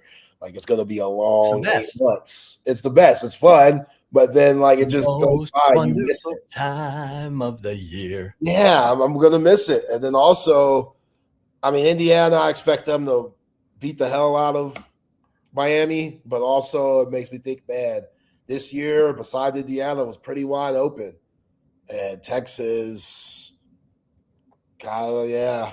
They were a playoff team without a playoff record. Exactly. So that's gonna bum me out. I'm always gonna think about that. But yeah, see some good football. I hope Miami gives it a game.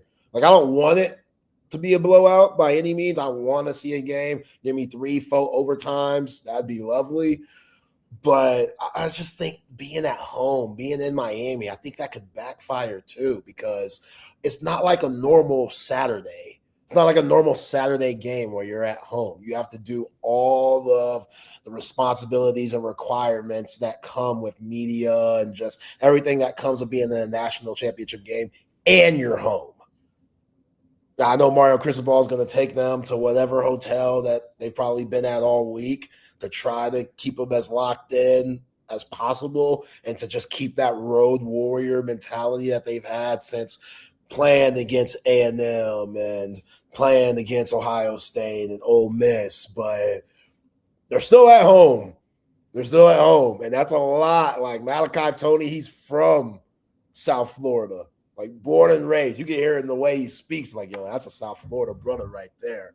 So I just all that, like, that's pressure in itself. Even though Indiana has a lot of pressure, being at home for Miami, everybody and their mama's going to be there, alumni. Like, yeah, you've been seeing a lot of guys, but now you really going to see a lot of folks there. So I think Indiana, Kurt Signetti, they can lock in with that. And, yeah, they're just good as hell. You think they're going to flip Carson Beck, like they turned Ty Simpson inside out. Yeah. Yeah. Yeah. Because I think they can stop the run game. This is the best run defense that they're going to face. And they're not going to be able to hold the ball for 40-something minutes like they did against Ole Miss. Like, that was a big deal. I still think give Trinidad Chambliss 25 minutes with the ball in his hands, Ole Miss wins that game. But he only had 18 and some change. So keeping it out of his hands, that was the best defense that night. And I don't think Indiana, their defense, they're not going to allow those Fletcher runs. They're not going to let them just squeeze the game out, slow, methodical drives. They're not going to allow that to happen, which is going to give Fernando Mendoza more opportunities. And he's the Heisman. He's going to capitalize on more opportunities. Well, Miami can stop the run too. Yep. So who ends up with more rushing yards tonight? Mark Fletcher or Henby? I mean, I would say because it's both the backs. It's Henby and it's Black. Yeah. So that's what's tough there. Like, you got to stop both of those guys, and whichever one has it cooking, that's the guy they go with. And it can be either one. They both got 1,000 this year, basically. Black's right there. Black only needs 39 yards to get over 1,000 this year. So, yeah, Fernando utilizes his legs. He don't make many bad decisions. No. He had a couple against Oregon, but they jumped back on it when he had a couple fumbles, but they have to force turnovers. Like Bain and Esador, they got to be money. So he has more touchdown passes than incompletions in the playoff. He has 8 touchdown passes, no interceptions, and he only has 5 incompletions. He was 14 of 16 against Bama, and he was 17 of 20 against Oregon. 8 touchdown passes, only 5 incompletions. Yeah. Yeah. He's not throwing a lot. So they're just so balanced, But again, Miami, there's a reason why they're here. So if they could somehow manage to control the time of possession and get into that game where you could keep that offense off the field, something that we haven't seen much when it comes to exploiting the defense of Indiana, Miami definitely has a chance, but it's hard for me to see that happening. Like, I saw Louisville. Like, I saw SMU. You know what I'm saying? I think Kurt Signetti watched a lot of that film and saw what Louisville and your Mustangs did to the Hurricanes this year and said, oh, if these guys could do that, we definitely could do that. If these two teams who were playing in whatever the hell bowls they were playing in could make these guys look ordinary, which, again, Miami's playing their best ball. They figured it out. They used those games as learning lessons. And Mario Cristobal, that's why you got to salute him and the coaching job that he's done, because we've had a lot of doubt with Mario Cristobal over the years, especially after that second loss to your Mustangs. And it's been night and day with just how good they performed and how locked in everybody seems to be on the Hurricane side. Carson Beck has 3 touchdown passes, 1 interception.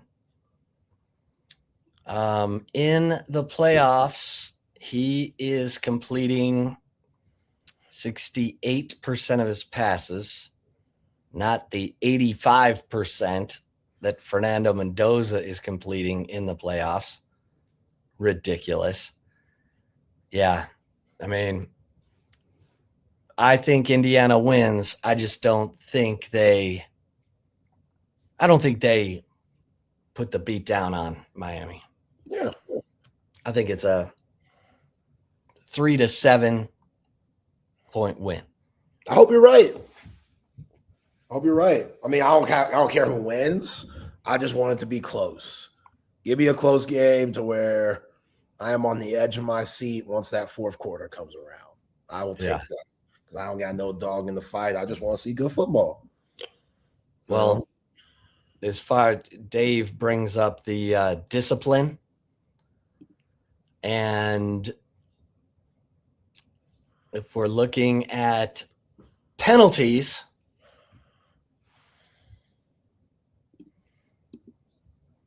Indiana is second in the country. They're only getting penalized 27 yards per game.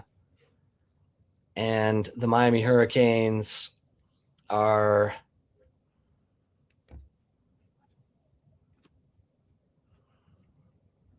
they're not second.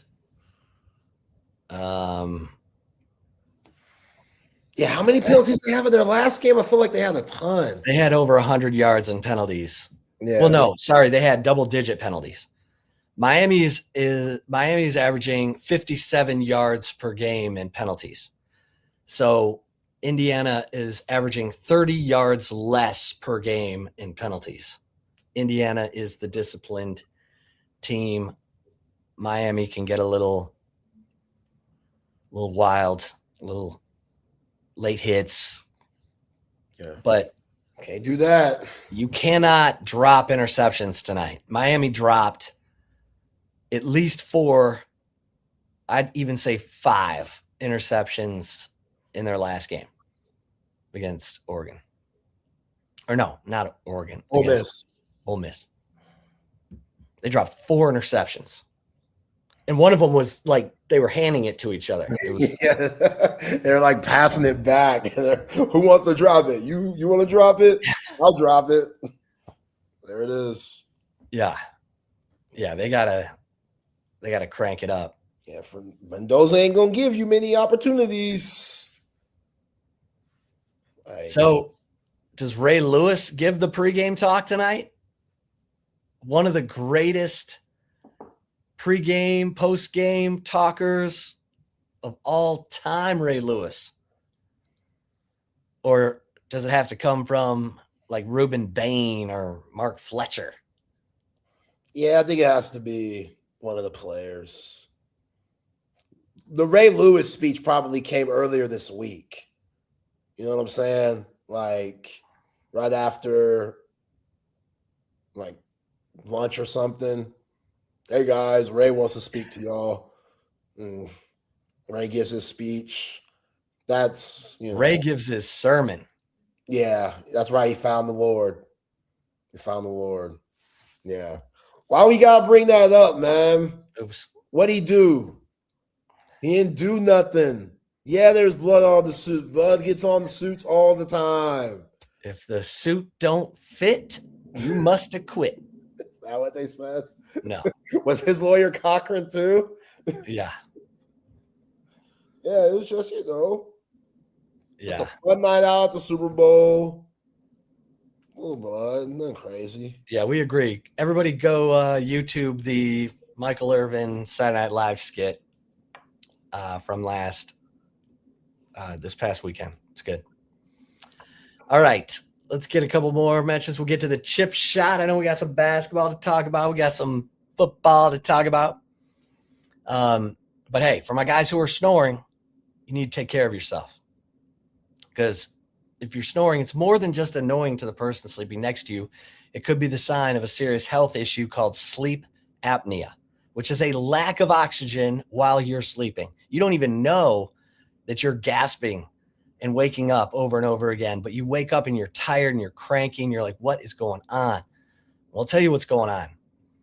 You need to take advantage of this incredible partnership that we have with the Sleep Cycle Center of Austin. You go to sleepcyclecenters.com, locations in Lakeway and the Arboretum. You tell them Texas Sports Unfiltered sent you. They're going to take $100 off your sleep study and practically give it away so that you get in, you get checked out. Dr. Chad Denman, who's dedicated his life to treating sleep apnea because it killed his own father at the age of 60, has the best technology to detect your level of sleep apnea and the best treatment options, including an oral appliance like I have, a mouth guard that holds my lower jaw open so I get that oxygen when I'm sleeping, all the way to surgery.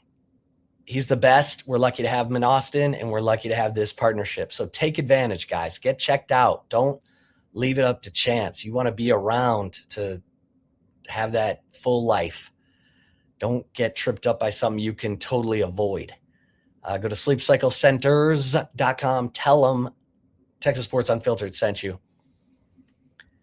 And when you're ready for that big screen of your dreams, audio visual consultations, our man Tom McKay, he is the best. He's been doing it 30 plus years. When every restaurant opens, they go to Tom to bring in the TVs, the surround sound, the lighting. He can do all that for you. Set up a whole media room for you. But he's going to bring you the best price on big screens. And it's the high-end stuff, LG, all the best name brands, Sonos, surround sound. He's got you covered. And all you got to do is call 255-8678. Let Tom and his crew bring everything to you. You're busy. You got things going. You don't need to be lugging 80-inch TVs around town, punching holes in your drywall. Just call 255-8678. Tom and his crew are going to bring everything to you, hang it like a masterpiece in a museum, and you are going to love it. 255-8678. All right, Zay. I'll touch on the women hoopsters. You can, I'll let you dissect the men. But Aaliyah Crump is back. The star freshman who was averaging 13.2 points per game through the first 5 games of the season before she suffered that stress fracture in her foot and missed 15 straight games. She made her return for the number 4 ranked Texas women's basketball team. With about 1:56 left in the first quarter, she ended up leading the team in scoring with 12 points. This was a 10-point game at halftime, and then Texas just absolutely went anaconda on A&M, outscored them 46-11 in the second half, beat them 80-35. Like it was a church league game, and no one played more than 27 minutes, which is good because Jordan Lee's been playing way too many minutes. Her shot is off. Like they have this week off, and Vic should give them 2 days off and just let them forget basketball for a minute and then have them be really fresh when they come back. I know he was giving them off today. He should give them off tomorrow too, but I'll say 3 days, but shoes. Okay. But Kyla Oldacre was the best player in this game. She was fantastic. She was, dominant down low, 18 rebounds. I mean, she's so efficient. She doesn't bring the ball down. She just plays such good fundamental basketball. She should be a first team all SEC type player. And I know that's saying a lot because there are a lot of good centers in the SEC, but Kyla Oldacre is as good as they come. 5 blocks, 2 steals. I mean, just 3 assists. I mean, she just played fantastic. So, Vic said something interesting to me after the game. He said, having Aaliyah Crump is going to allow us to play our 4-guard lineup, which he said analytically is our best lineup. And that would be Booker, Rory, Jordan Lee, Aaliyah Crump, and Kyla Oldacre.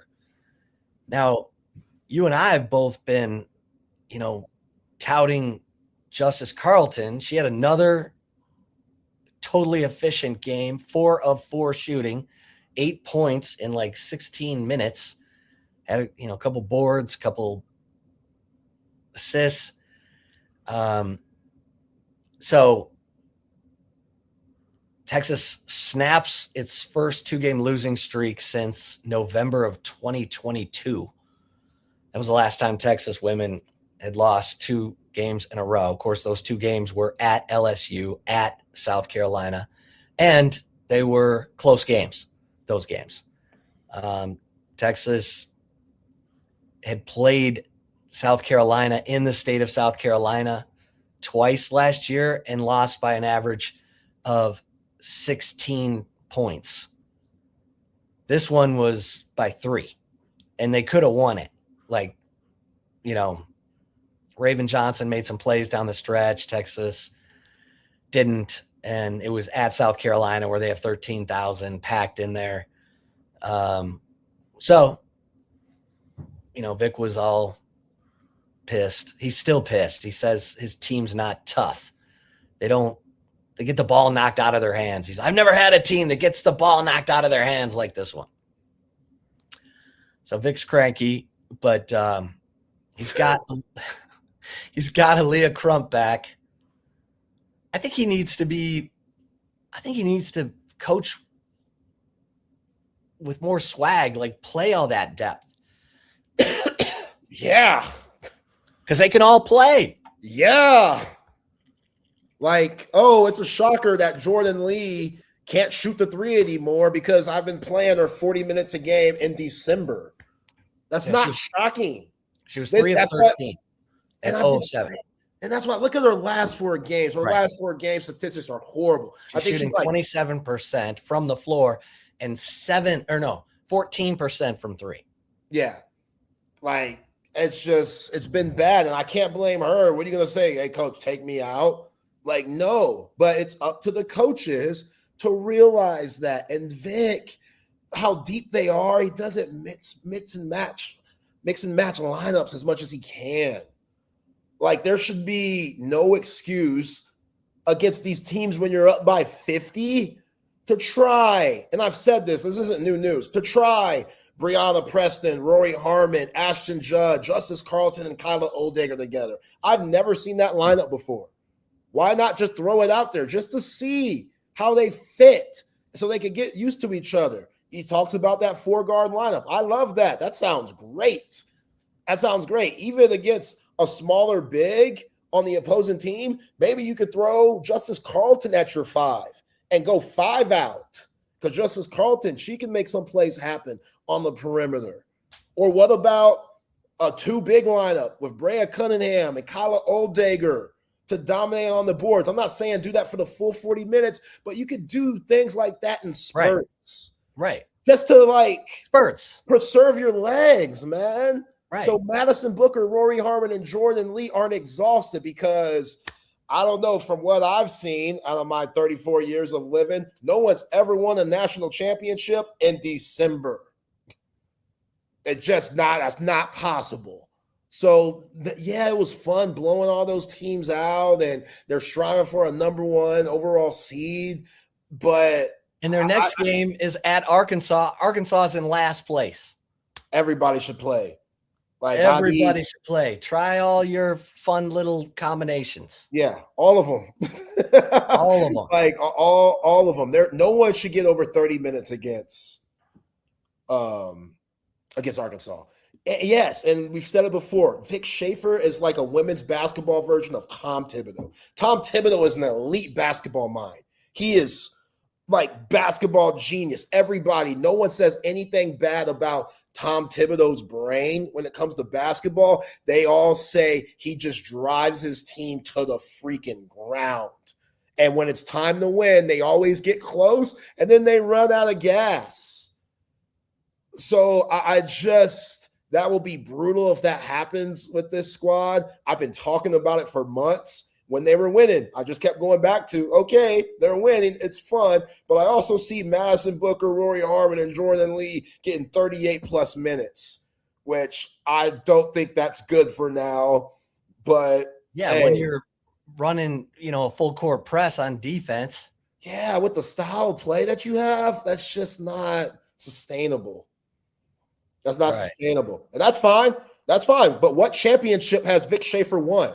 Rex, come on. You don't trust us over Vic? Come on. Yeah, that's fine. I'll take that, Rex. But also, what about all this says we don't know what we're doing? No, Rex is fine. Rex is fair by saying that. But I will tell Rex, the teams that he's lost to are better coaches than him.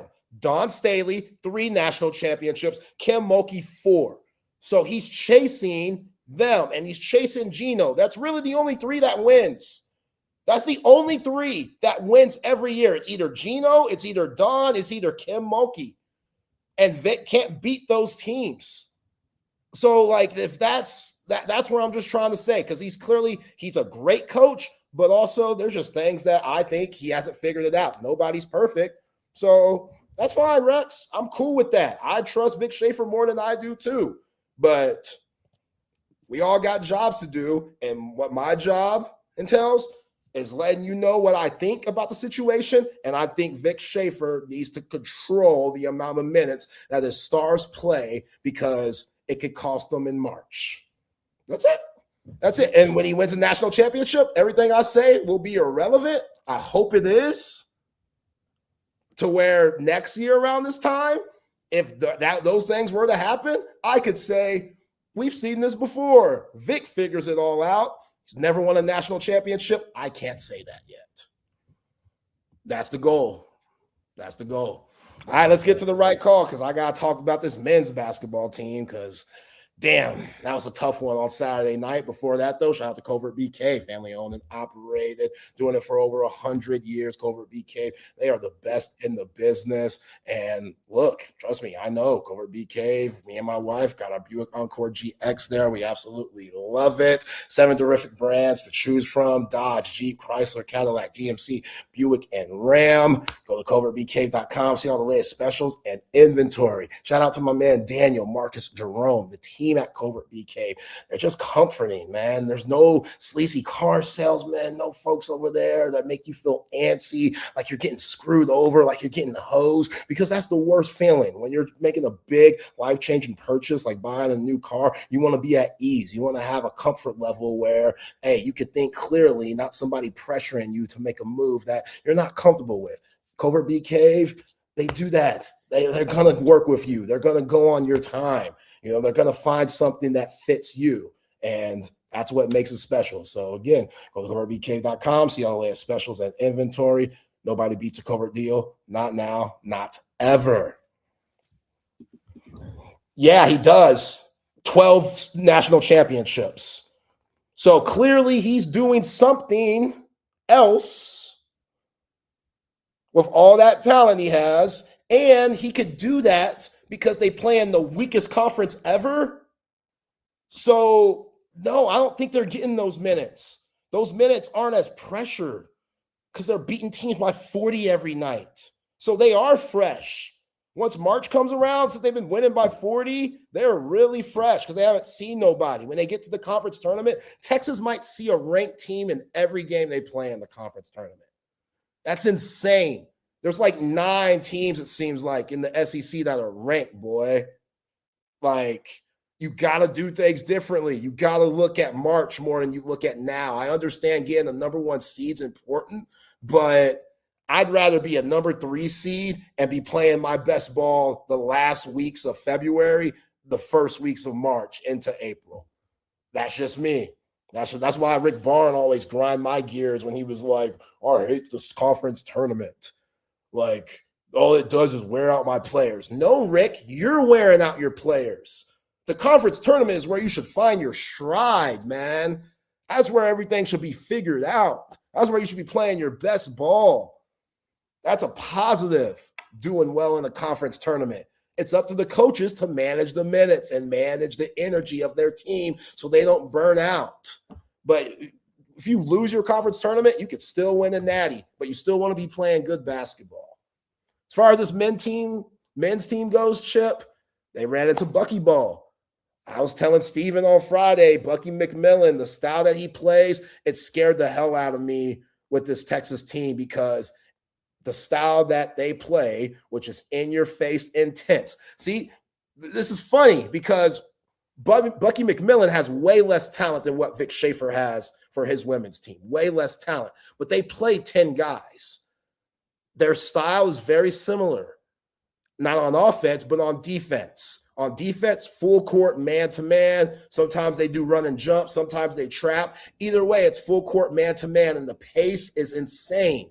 And if you're not built for that, if your team only plays 8 like Sean Miller does, this is why the development of Nick Cody and Declan DeRue was so important. Because playing 8 is just not sustainable, especially when you run into teams that just want to run the whole game and shoot threes and attack. That's what they did. And Texas just wore down. And also in the second half, the first 4 minutes, that was the game right there. They let Griffin hit 3 threes. One of them was an and 1 3, which here we go again. This goes back to the bus driver comment. Well, Sean Miller was like, if I tell you not to cross the freaking street because a bus is going to hit you over and over again, and you cross the street and it hits you, what can I do? If I'm telling you, stop fouling on 3, stop it. Stop it. You can only work on that so much. That's elementary. You shouldn't be fouling 3-point shooters. Cam Heide had one, and 1 3. Jordan Pope had one. All in the second half. They got to the line, they made their free throws, and then they were able to play that full court man. And then they went into a matchup zone that really shook Texas up a little bit. It got stagnant, and then they just kept kind of switching out of the matchup and the man. It kind of, sometimes it would look like the matchup, and then they would go into man principles. Like they were confusing Texas a lot in that second half. And Texas, they fought back, but it was too late. And the touches for Mathis started going away. He had 11 points in the first half. He had 3 in the second half. That can't happen. You got to keep feeding the dude because their big man, a G, even though Jamie Vincent had that nasty dunk on Mathis, he's only like 6'5", 6'6". Keep going to him. Keep going to him. I don't understand that. I really don't understand how they could get away from going to their big, that 7 foot that clearly has the advantage in the second half. But that's Bucky McMillan's style. That's what he wants. That's the defense that they were playing because it's so intense. You're just trying to get the ball up the court. And once you get up the court, you have 20 seconds. So they're switching everything. They're a tough group. I love Bucky McMillan. That was a great get for Texas A&M. And they were skeptical because he was at Samford. But this is the style that they played at Samford. And now that he has guys, and they're still not the most talented group, but he has a lot of dogs. Pop Isaacs is a dog. He crazy as hell. And it looks like sometimes he looks disgruntled. He looks like, man, this isn't what I signed up for, but I'm getting paid some money to be here. I got to play this style. And he hit a huge shot for them. Lane hit a huge shot late in the game, huge 3. They kept allowing back cuts. They kept running that old school flex on Texas where they got easy buckets off good passes from their bigs, which is just miscommunications on defense. That Texas got tired. Texas got tired in that second half. And what you think what McMillan wants to do to you? What'd you think of the last 3 minutes of the first half when they gave up that 15-5 run and they had a 6-point lead and they end up tied at half, but I felt like that started the avalanche. Yeah. Dominguez hit a 3 and they kind of got hot and Texas was just missing. I mean, Texas had a stretch where they didn't hit a field goal for 7 minutes in the first half. 7 minutes. Yeah. And it's crazy because 3 games ago, I was saying Simeon Wilcher should get the start over Jordan Pope after that Tennessee game. Ever since then, Simeon Wilcher's trying to prove me right or prove me wrong because he's been horrible. He's been bad. He's been so bad. to where it's like, damn, Zay, you look like an idiot for saying that about me. And it's like, bro, you give him juice, but these last 3 games, you have not been good. And he wasn't good against A&M. Yeah, I really think that Sean Miller got out-coached. Bucky McMillan and A&M played their style of game, and Texas, they tried to play their style. You can't play their style, not with 8 guys. You're going to get tired, and that's what happened. All right, let's open up the gym. Bring it, Patrick and Matt. What's up, fellas? What's going on, guys? What's up? Happy MLK Day. Happy National Championship Day. Yes. Yeah, why am I working? MLK Day, why am I here? Yeah, what did BK say? He didn't say nothing. Buck worked too. Okay. Buck was there, so I got to be there if Buck's there. Well, we appreciate you. Yeah, Buck was actually at that speech. I'll have a dream. So, Wow. I'm playing, man. Stupid. He just called him old. That's all. I'm like, I don't think that quite adds up, but wow, he's Forrest Gump. He's everywhere.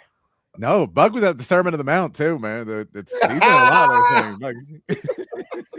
Love you, Buck. Love you, man. Of course, man. Of course. Fellas, have a great show. We'll see you tomorrow. Later, guys.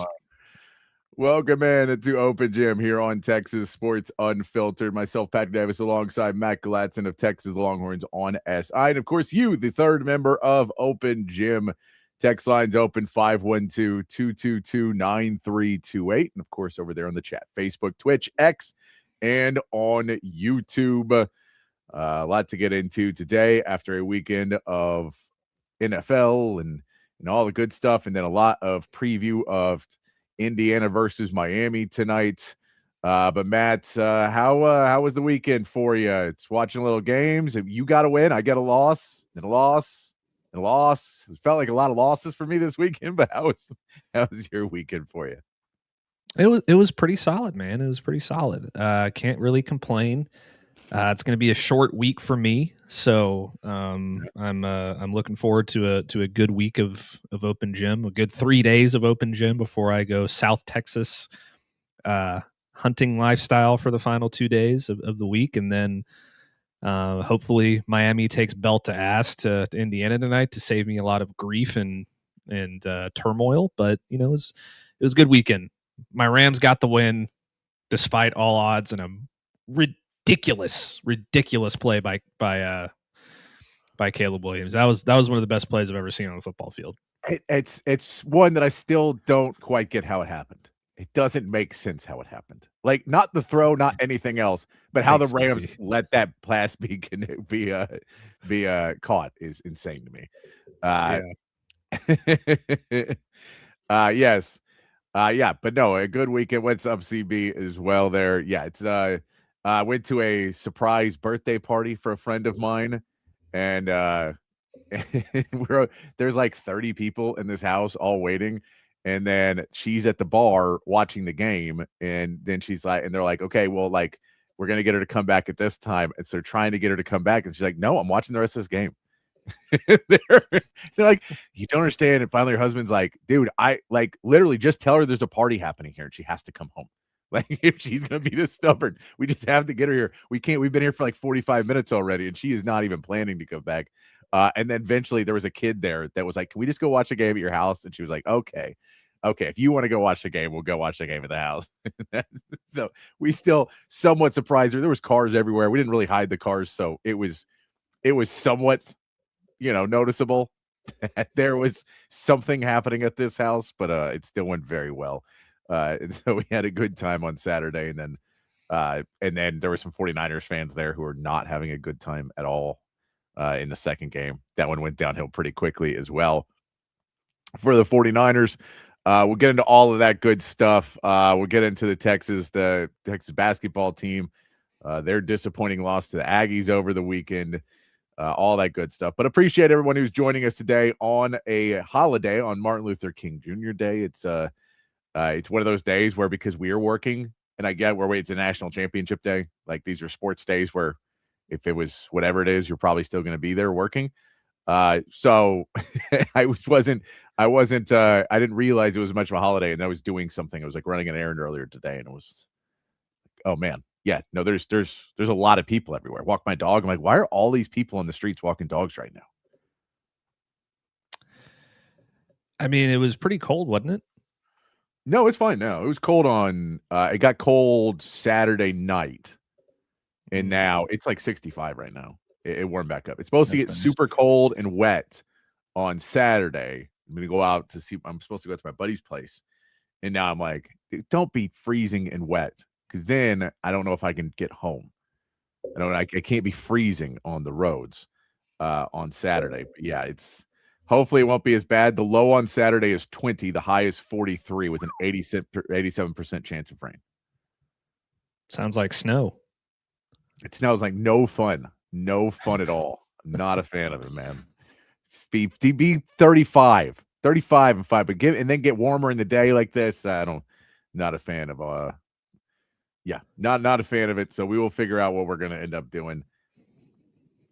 As CB just said, it apparently we saw that in the NFL too. Sean McDermott got fired, which I think the last like 3 seasons have all been questionable. Of if you don't get there, then maybe you move on from Sean McDermott because he can't get you over the hump. But I mean, this one was everybody else is out. This is your year to go do it, and they still couldn't get it done against they. I mean, they definitely should have been able to win that game, and so that now. He's out of a job, which opens another spot.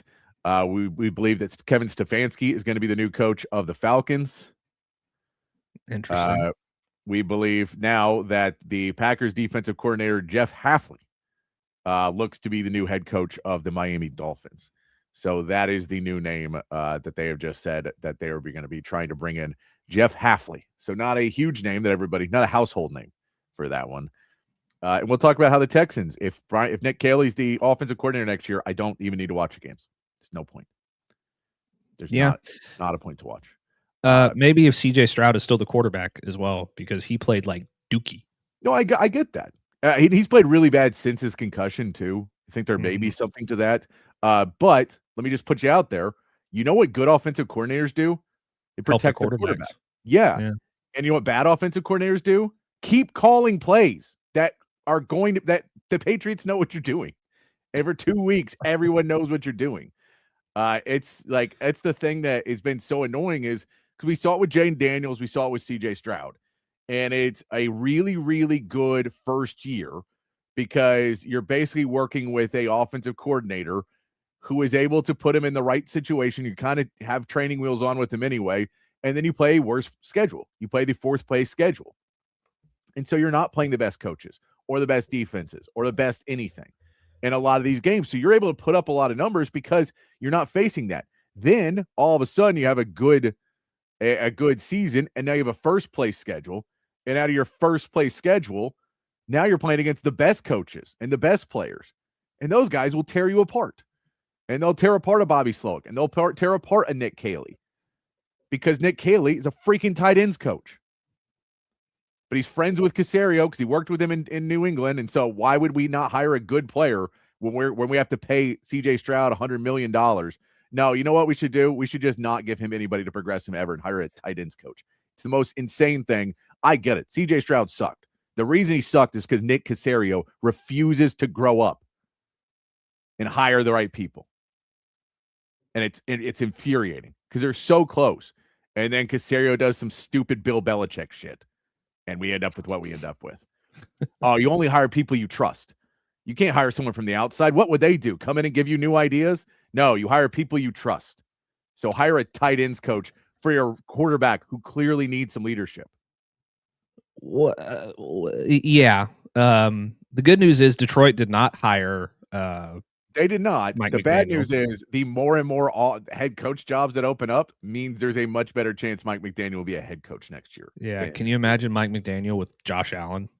Jeez. That would be very scary. But I'm only slightly joking when I say, CJ Stroud is ass, because I do legitimately think that he was given no help this year. Yeah. And I've seen a lot of CJ Stroud slander on the internet over the last couple of days. Very similar to the Arch Manning slander that I saw at the very beginning of the college football season. And let me just caution you this, Texans fans who want to get rid of CJ Stroud. Who are you going to get? Yeah, that's every time is there's always like 15 teams looking for a franchise quarterback. Yes. And you have a guy that you believe could be it. And then you're like, no. And then they all want to play Davis Mills, which I'm like, dude, did y'all not watch those? Like, did you not watch how bad our offense was in those games? Our offense was not, he wasn't Brock Purdy where things were still moving and we were doing things. It was just the game would get late and then they get like one big play. But yeah, I mean, look, there was a lot of reasons why they were bad in that game because the defense kept them in. There was just so many injuries by the end. When Trent Brown went down the offensive line, then in the last game, then the run game just started to go downhill. So no Trent Brown meant a worst off, and then Tyus Howard goes down. And so it's just more and more injuries just start killing you at the end of the season. So there was a lot of reasons, but the slander of him. The worst was I saw a post of they play the Aikman, and Aikman says, we saw CJ Stroud have a really good rookie season. He's been trying to get back to that, and there's a reason why he hasn't been able to. And then all the comments are like, yeah, because he's terrible. And I'm like, that's not what Aikman meant. Aikman meant it's because they're hiring a tight ends coach to be his offensive coordinator because they're hiring guys who are not quarterback mentors and guys who do that. I get it's a hard one to find, but they exist out there, and you need to go find them. Yeah, I mean, there are people who know quarterbacks pretty well who think that there are some issues with CJ Stroud, and I don't necessarily disagree with some of those issues. I agree 100%. But you also need to bring someone in to help develop him, help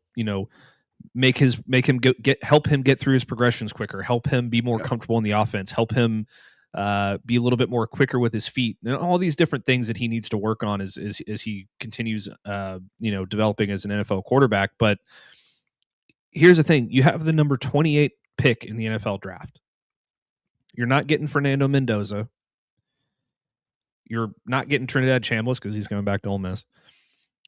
You're not getting Garrett Nussmeier there's not going to be a quarterback who is going to make your football team better next year at number 28 at the number 28 overall pick. Could you make a trade to move up? Yeah, sure, but you're not going to go all the way up to number 1 and get Fernando Mendoza. So stop. His rookie, let him play out his rookie contract. If he continues to regress, even after you get him some additional help with a new offensive coordinator or with improved blocking, better run game, whatever, all the other things that you need to do to improve his play, then maybe you can start to have the conversation. Also, let's not forget, Nico Collins was not playing in that football game. No, but I mean, like at the end of the day, we look at it, and when you have good coaches, players get better throughout the season. CJ Stroud has gotten worse throughout the season because he gets more and more predictable, because the play calling is getting more and more predictable.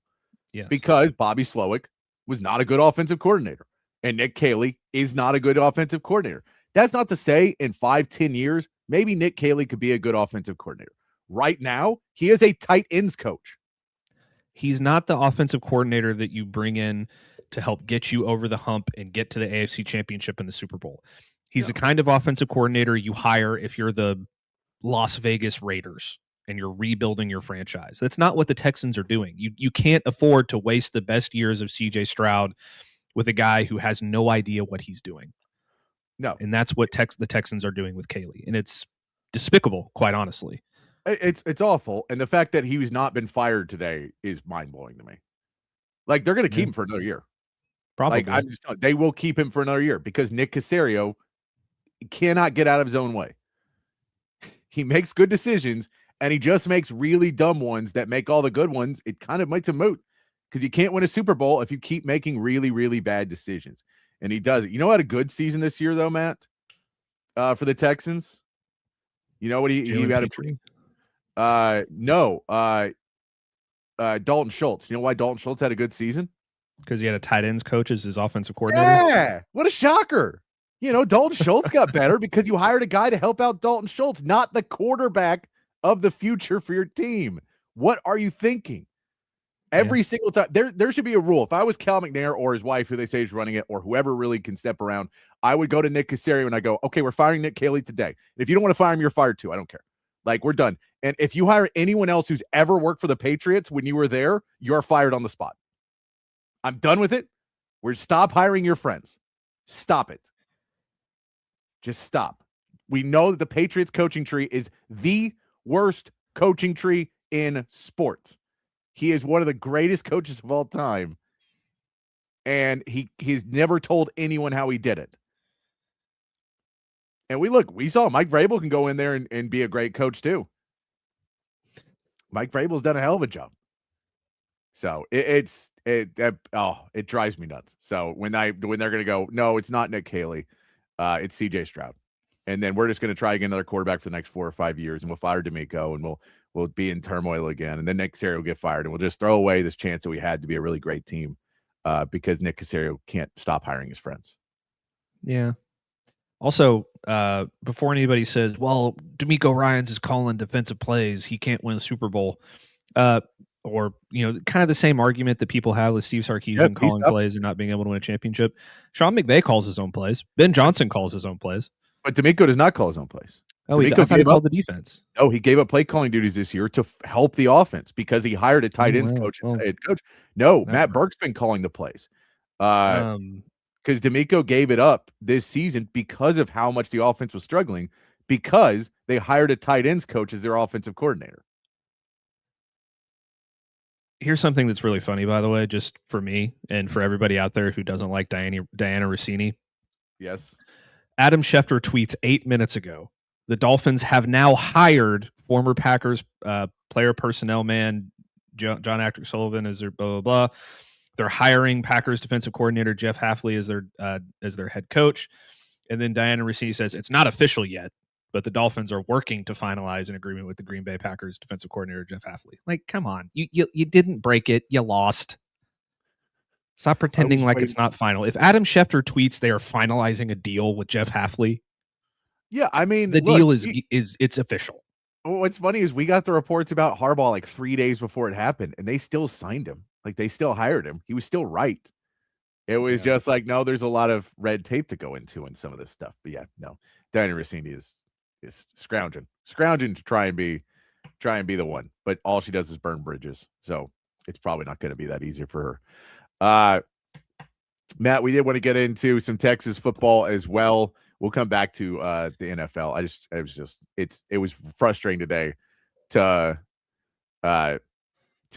frustrating to go to watch the game yesterday, see how poorly they played. And then, Schultz gets hurt in the game. Brown gets hurt. Howard gets hurt. Woody Marks kind of gets banged up and then tries to come back in, but they couldn't run the football at all. And just seeing everyone keep going down with the injuries and CJ Stroud is playing awful. And also you got to remember in this, there was a couple plays that this game swings entirely if the Texans recover fumbles that Drake May had. Yeah. Like, it wasn't like Drake May was not fumbling the ball and putting the ball in play. Other people recovered it. So we can go in that and go, I get it. It was, it's tough to play in snow. And we saw a ton of turnovers this weekend. Here's the thing that bothers me, and I know we're going to talk about the NFL in a minute, but so I won't harp on it too much. But the Patriots are literally getting all of the breaks. Mm-hmm.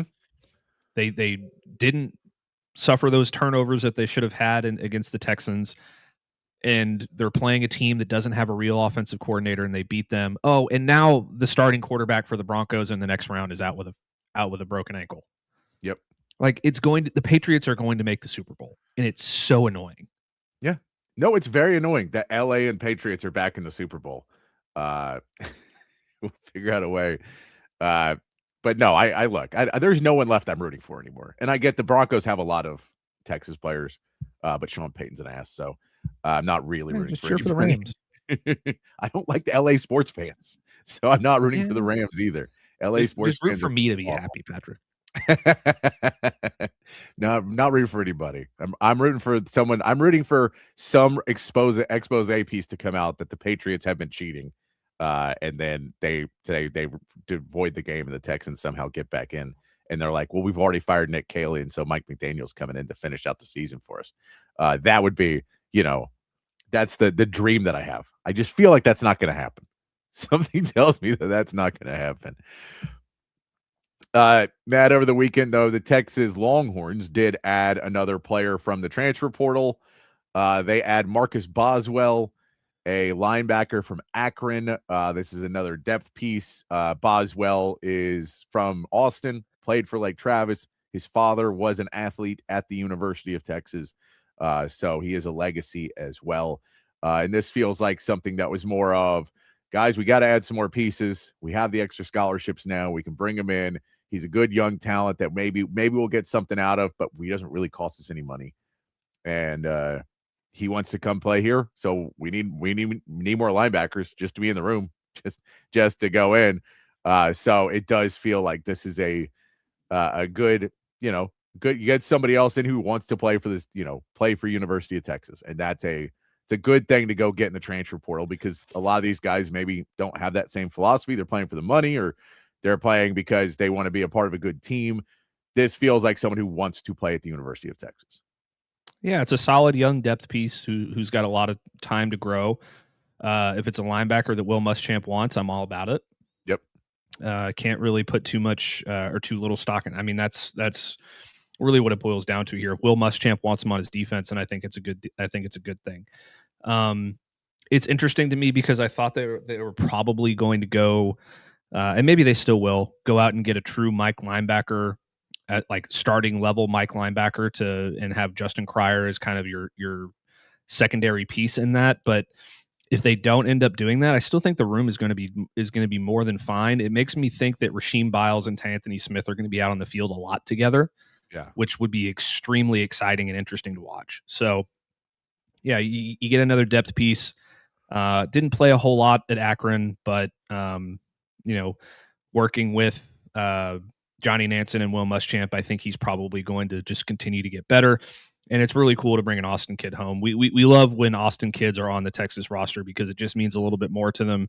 Michael Taft, Jede Barron, Andrew Makuba were a good example of that. Maybe he can turn into something. We don't know. We'll have to see how it goes.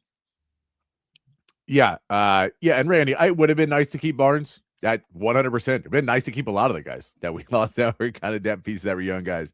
I think Bo Barnes is going to have a really great career. I understand why he felt to leave. Even though I may not agree with it, I understand why he felt he was disrespected.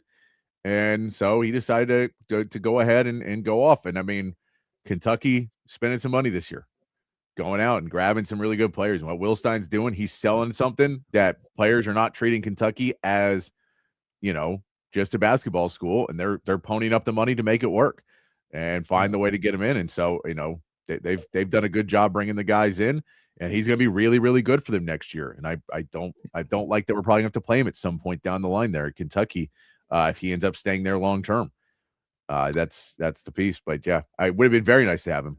I agree. Yeah. And it would be nice to bring in 3 more guys in the portal too. Like, it'd be nice for a lot of these things.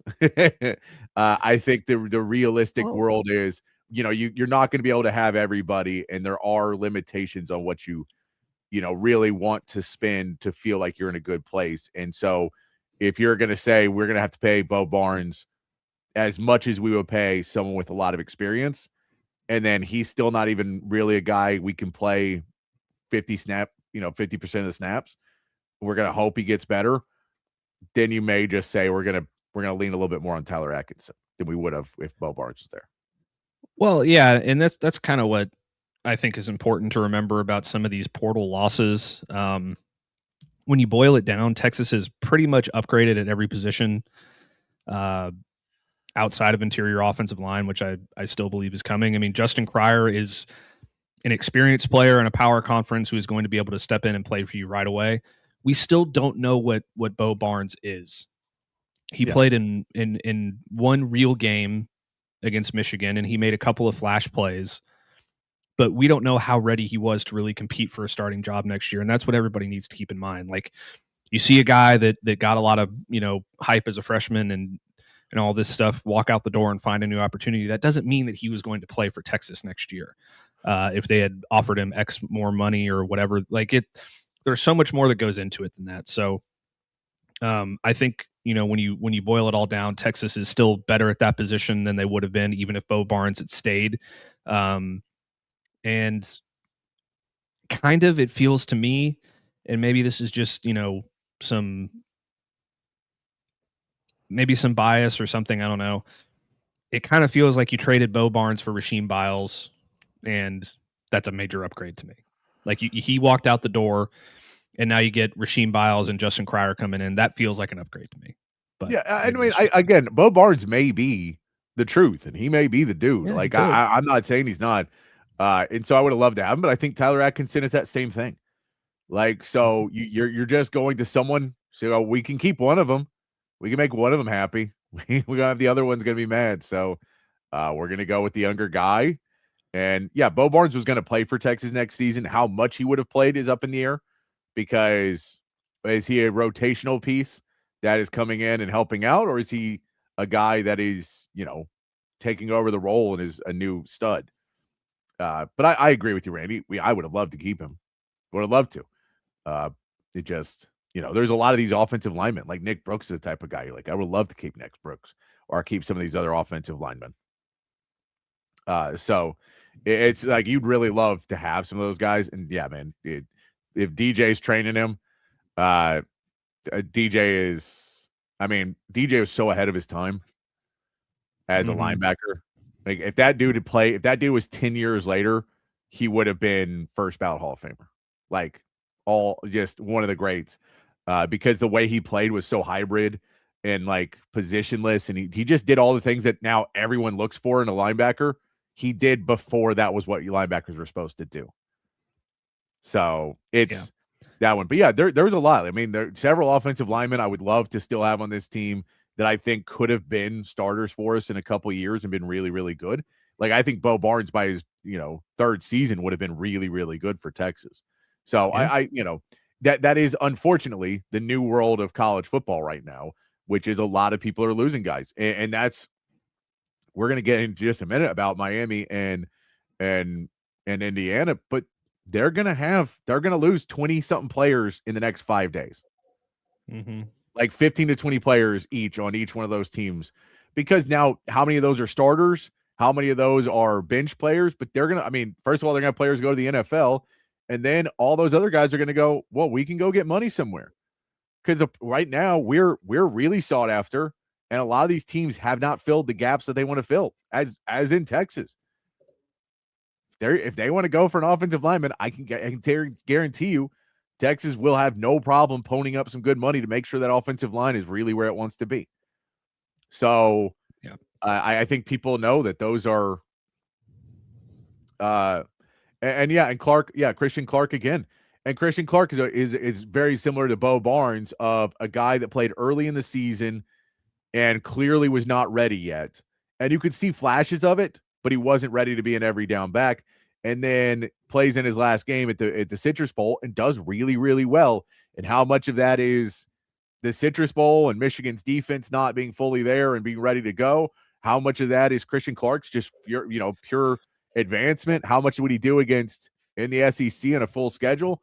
We don't know, and we'll know next year how much better he'll be when we watch him play. But those are always the questions. You're just not 100% sure until you see it out there on the field. So a lot of guys you'd love to keep. It sucks. As much as I get excited about transfers, again, the saying I always say, me and Matt would be doing our preview of the season, we'd be talking highly about Bo Barnes. We would be talking highly about Christian Clark. Yeah. Because of the Citrus Bowl. So I can look at the other side and go, well, yeah, there's nothing proven, but I can also say we would have said if they were back, it's really, really big that they're back. So anyone who I would have been happy to have back, I agree with you.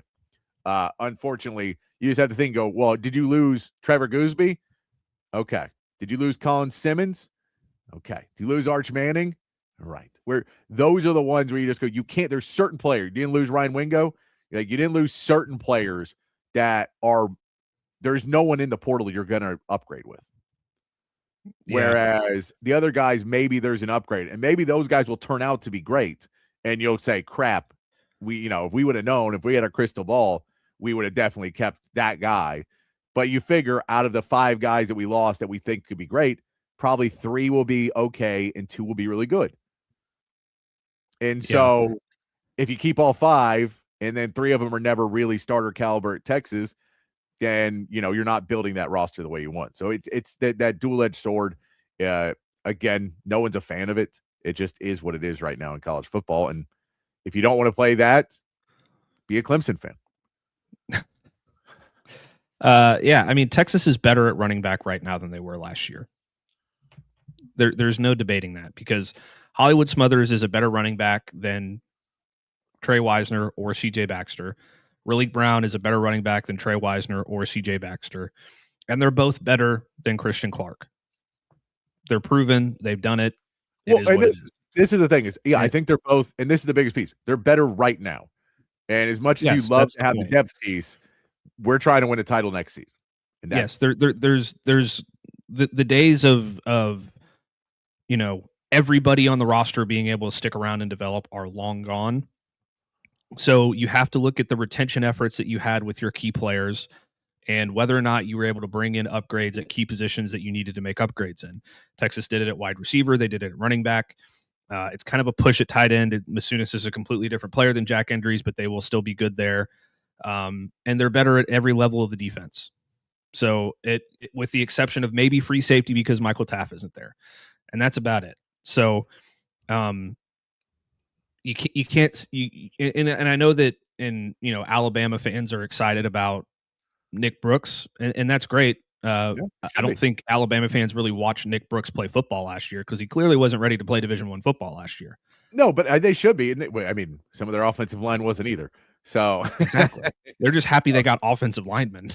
Exactly. No, and they should be, because again, we'd be happy to have him back. So I'm with it. And Randy, I'm with you. The problem was, if you want to keep Christian Clark, you had to pretty much tell him you're going to get 50% of the carries. And he was never going to get 50% of the carries with Hollywood Smothers and Raleek Brown. He was going to stay with Raleek Brown coming in.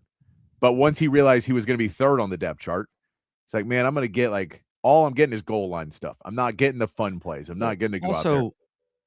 Also, here's something that's important to remember too. Just because Christian Clark weighs 212 pounds doesn't mean he's a power runner. That's true.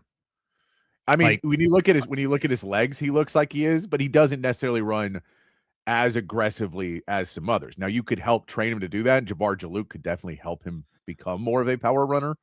But I don't know if that's also what he wanted. So no, he's a versatile style of back. He's a one cut back, and he has a little bit of power to his game. He has a little bit of speed to his game. He's not a big bruiser. What Texas doesn't need a guy. They already have 2 guys who are one cut up the field runners with shiftiness and speed. And Hollywood Smothers is a more powerful back than people give him credit for one. Probably not too dissimilar to Christian Clark at this point in time. But what they need isn't just a guy who weighs 212 pounds. They need a guy who runs with purpose and aggression and is a bruiser. And they could still get that guy. That just because they haven't gotten him yet doesn't mean they won't get that guy. So we'll see. I think that they've upgraded there, and I honestly don't think it's close. I think it's a much better running back room with or without Clark. Well, and I mean, look, the reality is the running back room needs to be better than the running back room 2-3 years ago, not than last year. Because and not even the room, but just you have to be able to run the football. You have to have 1,000-yard rushers, and you have to be able to really be able to make that a part of your game, because that's not what Texas had. And once you take that out, there's only so many things you can put in there. Like on the text line says, Bam Bam Sam will become a god in Denver. I mean, he's not starting. Jared Stidham's going to get the start. So if Sam Ehlinger comes in for the Broncos, like Jared Stidham struggles early and they put in Sam Ehlinger, then I will root for the Broncos. But only then. If they play Sam Ehlinger, I'll root for Sam. By the way, shout out to Texas for having the most active players in the NFL on playoff rosters. This is true. I feel like 7 of them were on the Broncos, though. It doesn't matter. I get that. I just see that. I'm like, yeah, but the Broncos have they are the the Denver Longhorns. They have a lot of Longhorns on that roster. Yeah, but also I was told Yes. by multiple people on the internet Yeah. that Texas can't put good players in the NFL. Oh, well, Yet yeah, they we have know. more active players than any other team in the country on the NFL roster. Yeah, we also know that, but they were also listing Von Miller and stuff. That was like, dude, Von Miller's retired. How are we listing him in the current players in the NFL arguments? It is what it is. Oh, but he's going to be a Hall of Fame. Yeah, I get it. Von Miller was very good. Myles Garrett is very good. Yeah, we're not talking about the last couple of years. Those are old coaches. Those are guys you fired. Don't count anymore. Those are not part of your track record anymore. Yeah, we could. Sam Ehlinger versus Sam Darnold. Could have that one again. Super Bowl Sam. I'm all for it. I'm all for it. Get Sam Ehlinger in there. Tonight, Matt, national championship.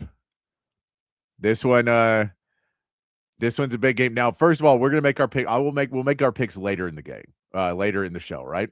We'll actually make our picks because you understand I'm up 2 now. Are you?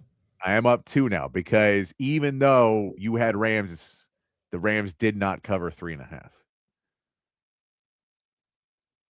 So I end up being able to pull up 2 on you on this week with 4 games left to go.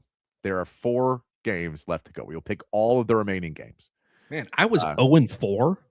Yeah. Good night. Yep. Yeah, not a great week. I was 2-2, and that was me trying to be the Texans. And the only one I really missed was the Bills, which I think both of us agree the Bills should have been able to win that game, and then just kind of threw it away at the end. And look, credit to the Broncos. They played well enough to get the win. But I just expected at some point for Josh Allen to be Josh Allen, and then he didn't really get it. And so ends up. Pride. But tonight, NCAA championship game, our national championship game, Matt. Indiana versus Miami. 7.5 point line in this game for Indiana. They are favored pretty heavily. It's in Miami, so a home game for Miami, but we know Indiana is going all out to come out to this game. We've heard people spending exorbitant amounts of money for Indiana because for them, like for Miami, they're like, this is the first time we've been good in 20-something years. For Indiana, like, this is the first time we've been good. Like, we have never, this is national, this is rare. This is not something that we were supposed to be a part of, and we may never get back to it. We like Cignetti. We gave him the big extension. We're all for it, but this, national championships are rare. So I understand why they're going all out, and if that's your team, why you'd want to go be a part of it. You throw in Fernando Mendoza, the Heisman Trophy winner, is from Miami, grew up a Miami Hurricanes fan, and now is playing for the national championship for Indiana against Miami in Miami. The story there is just great for all of that. It looks like it's going to be beautiful weather for it. I believe 62 degrees at kickoff is what they're saying at 6:30, which will be 7:30 their time. This is a really, really big matchup tonight for the world. If the Big Ten wins this one, it's already annoying what the Big Ten is doing. It will be more annoying if they get a third straight and just go, yeah, we're clearly the best conference in football because we have a couple of good teams. And that's going to be very frustrating for me. So I'm going to be rooting for Miami solely in the fact that I'm rooting against the Big Ten. I think it's also really, it's a crazy story for Miami as well in this, Matt. The story that they were not going to make the playoffs even after beating Notre Dame. And the belief was Notre Dame would get in to this playoffs instead of Miami, even though Miami beat them head to head. And at the last minute, the committee made the right decision. Clearly a good decision. Now, we don't know. Maybe Notre Dame would have been in the national championship game. But we know Miami did get to the national championship game. And they've gotten that path. The defense has been there. The run game has been there. And then Carson Beck has made Kirby Smart look stupid. I'm sure Georgia fans are getting even more mad at Mike Bobo now. because look, Carson Beck is a national championship caliber quarterback. But we see all this. Matt, when you look at this game, what are some of your key points of what Miami has to do to win, what Indiana has to do to win, to just make this? First of all, before we even get to that, are you excited for this game tonight, or is this game, you think, not going to be that exciting? I'm not really that excited. I think that Indiana has an 18% chance to win by 17 points or more, which is crazy to think about, is a stat that I saw earlier. Okay.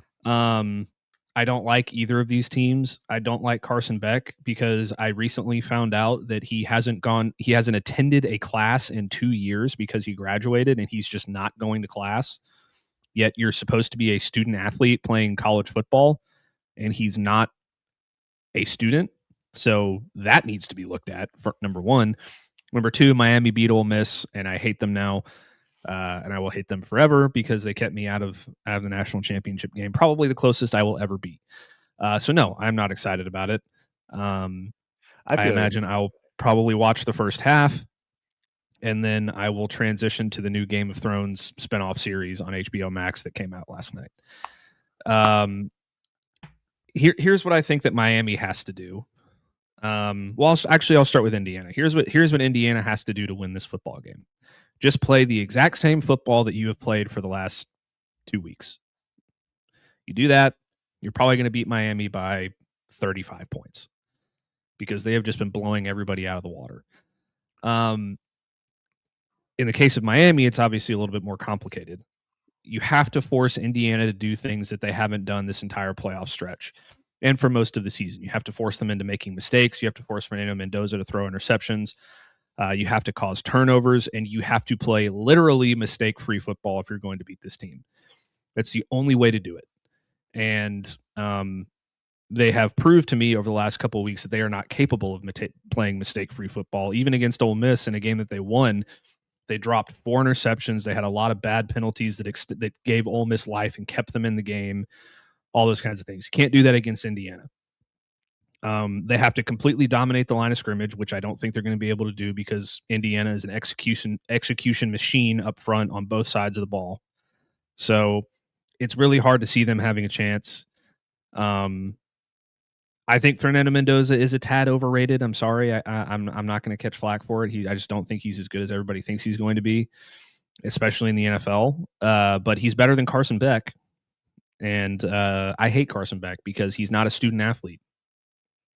He shouldn't be playing football. I get that. I would assume that we're talking about 30-40% of the 5th-year seniors and 6th-year seniors are not going to class, would be my guess. But he hasn't attended class in 2 years. No, I get that. He's playing Miami. He's playing for Miami without being in classes. Yeah, he's enrolled, I'm sure. How can you be enrolled and not take credits? I remember that if I didn't take enough credits when I was in college, then I wasn't a full-time student. Well, no, but he just fails them. But that is against the NCAA stand. Like, you can't do that. You can't just not. You can't just enroll and then not. You can't fail classes or you get suspended. Oh, okay. I don't know then. I don't know what he's doing. It feels like there has to be some actual loophole for this. That he's. I don't know what it is. Yeah, my guess is that there's a reason why he's able to get away with it. Yeah, and they do take classes online too. So you don't actually go. Most kids don't go to class anymore. Like, they take them online though. So, but that's a lot of kids now. He also said that he hasn't taken a class in 2 years. Yeah, I don't know. I don't know. It's weird. That is very weird. We'll just blame it on AI. Yeah, that's fine. No, but look, I'm rooting for Miami. Go Carson Beck. Go get them. Beat Indiana. They didn't do anything to me personally. I get why they did to you, but hold on. Here's the other thing too that I really want to avoid. Yeah, and like, I don't want Indiana to win because I hate Indiana. Yes, immensely. I also don't think I can handle Miami winning, because then I think Texas A&M fans are going to be like, oh, well, see, we were clearly the second best team in the playoff because we only lost to Miami by 7. and they're the national champion. So we lost to the national champion, which means we're better than almost every other team in the field except for Miami. That is going to be the most annoying thing on the internet if Miami wins a championship. So I don't want either to happen. I hope both teams figure out a way to lose this game and they just call it and they say, okay, you know what? Ole Miss is the national championship. Screw both of these teams. Yeah, so Carson Beck does say that he is working on a degree. He's he working hasn't towards other attended classes degrees now that I've gotten to Miami, but these programs take a little longer than a year to finish. So I don't know. I don't know what that means. So it sounds like he said something he wasn't supposed to say, and now he's trying to figure out a way to make it make sense. Yeah, I don't know. I don't know what it is. But yeah, look, it's probably not good. But again, I mean, we've look, because the student athlete thing's been a myth for 50 years. Every school is paid to play, has paid other people do the test for them, and people have not gone to class. It's been that way forever. I would say Texas does it as bad, but I know plenty of other schools. I've heard plenty of stories of basketball teams where they're like, oh yeah, no one ever saw him at class ever. And he was in there like twice a year. He'd be in class and he'd be sleeping. And then they'd be like, we have a 3.95 GPA. Like, how? So it's been BS forever. It's once you put money into everything, it becomes BS. We can go through that forever. But yeah, look, this game to me, for Miami, you're right, 100%. It does come down to mistakes because Indiana's just not going to make them. So if you make too many of them, then it will come back to get you because you can still make a few mistakes and recover from them. You can get a false start here or there, a hold here or there, and it's not going to be the end of the world for you. But if you're getting to like 50 yards of penalties, you're probably going to start to get in more trouble. And so you can get a couple in there, but you cannot get to 50, 60 yards of penalties because now we're talking about killing drives over and over again.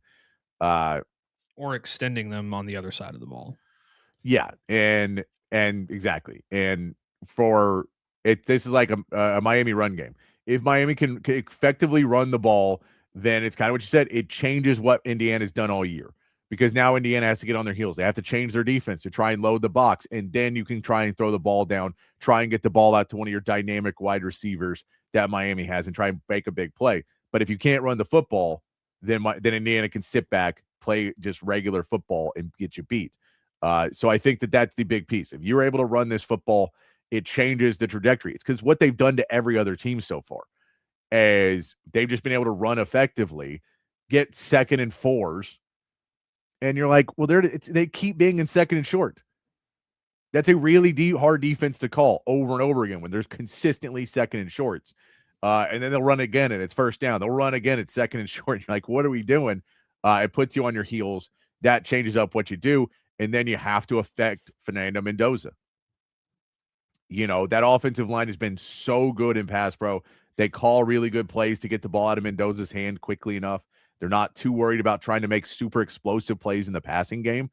So if you're able to affect him, maybe hit him once or twice, get him out of a rhythm where he maybe makes a bad throw, tip a ball at the line of scrimmage. Maybe you get a pick that way. I don't think he's going to throw into too much danger, but if you get a tip, you hit him while he's throwing, those become balls that become interceptable and you can make a big play the other way.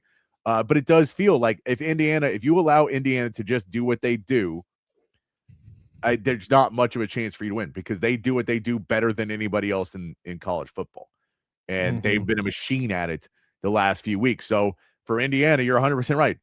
Just be the machine and you're fine. Now, if you get behind, what do you do? If you start to get in those places, is there any world for this Indiana team where they did not meet enough adversity that if they do get some adversity in this game, are they ready to bounce back mentally in a national championship game in the biggest place that most of these guys have ever been, biggest game? I don't know anybody in that team. They may have a transfer who's played in a game at this level, but it feels like the biggest moment for everybody. You have some guys from James Madison start out there playing a national championship game. You're like, when you get flustered and all the lights are on you, are you able to get there? Or do you just never get flustered because Miami turns the ball over, the first 2 drives and it's over. And it's just the game's over. Yeah. I think that aside of all of that, Miami has their MVPs of this football game have to be Mark Walton Jr. on offense and either Ruben Bain or Akeem Mesidor on defense. Like those 2 or 3 pieces all have to have huge games for them if they're going to have a chance here, because that's what will affect my Indiana the most, in my opinion. I don't think the experience thing really comes into play here for Indiana in the sense that none of them have played on a stage like this before, just because nobody in Miami has done it either. Yeah. Even Carson Beck, who is like, probably the most experienced player in this football game because he's been in college for 6 years. Yeah. He usually folds in big moments, and he didn't against Ole Miss because, anyway, it is what it is. But if Mark Walton can come out and do what he's done these last couple of weeks in the playoff, and Ruben Bain and Akeem Mesidor can affect Fernando Mendoza, and they can force a turnover or two, I keep saying Mark Walton Jr., it's Fletcher. If those things happen and they can force a couple of turnovers, then I think they've got a puncher's chance. But you can't have the drive extending penalties on pass interference or roughing the passer or late hits, targeting, those kinds of things. No, and let's throw in there Malachi Toney. Yeah, he's an X factor for sure. Like that is a dude that, okay, Indiana's just kind of doing everything right, and you hit him 1-1 and he just goes. And that one, I mean, they don't miss many tackles, but if there's a guy that makes you believe you could get somebody to miss some tackles and have that explosive play, I think Malachi Toney's that guy. And that to me is like, if he's able to get going and have that big game, and you're able to just get him the ball, not even necessarily all the way downfield, but just get him a little bit of space and let him go, that can change the game. Because now you got Mark Fletcher and you run that. But again, we know Miami has been undisciplined at times. And if you do that and all of a sudden you get a hold, and now it's 1st and 20. And now you got to start throwing the football, and now the drive's dead, and you got to kick a field goal, or you got to punt, and here comes Indiana, and they just march back down the field on you. I think you need a big explosive play somewhere. You need multiple explosive plays defensively. You need big game-changing plays defensively for Miami. Now, again, that is what Miami has done. This is the interesting part of this matchup is these two teams probably couldn't be any more different. Of Indiana is a well-oiled robot of a machine where you're like, we don't even have to say players. They're just going to, as one piece, move down the field and do what they do, and has not really faced much adversity all season other than the Penn State game that they come back to win against a team that was not that good. And that, other than that the rest of the season has been relatively easy for them, and they've been in the lead, and they've been able to get going what they want to get going. And so now that they walk through the cakewalk through the playoffs as well, and if you're able to say, are you able to show them adversity because your defense makes these splash plays? Where on the Miami side, they were extremely inconsistent all season long and extremely undisciplined. They did not win the ACC. They weren't in the ACC championship game. They almost missed the playoffs. And now they start playing great football, and they run the ball really well. They make explosive plays on both sides of the football. And it's all about spurts for them. Like, they just have a really good spurt, and then all of a sudden they're back in a game, or they're up by 12. And now, all right, we can have a good game now. So it just feels like this is a game for Miami where it's all about, can you get in the machine's head? And can you make Kurt Signetti lose his cool enough that he's not able to think straight and out-coach Mario Cristobal? Because I think Sig's been the better coach this season as well. So all of that is, you just need your star athletes to go out there and get Michael Irvin to go hype him up. Whatever he's got to give him, just give him hyped up. And then, Ruben Bain, just get in that backfield. Get in that backfield. Hit a running back so hard that he's questioning which cut to take next time.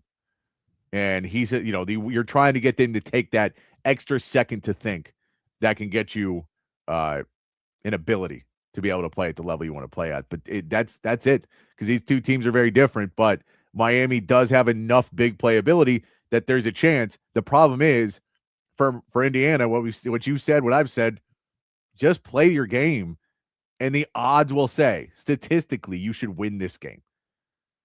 You're a better team, you're better effective, and everything else. And Miami just has to hope that a couple things go their way.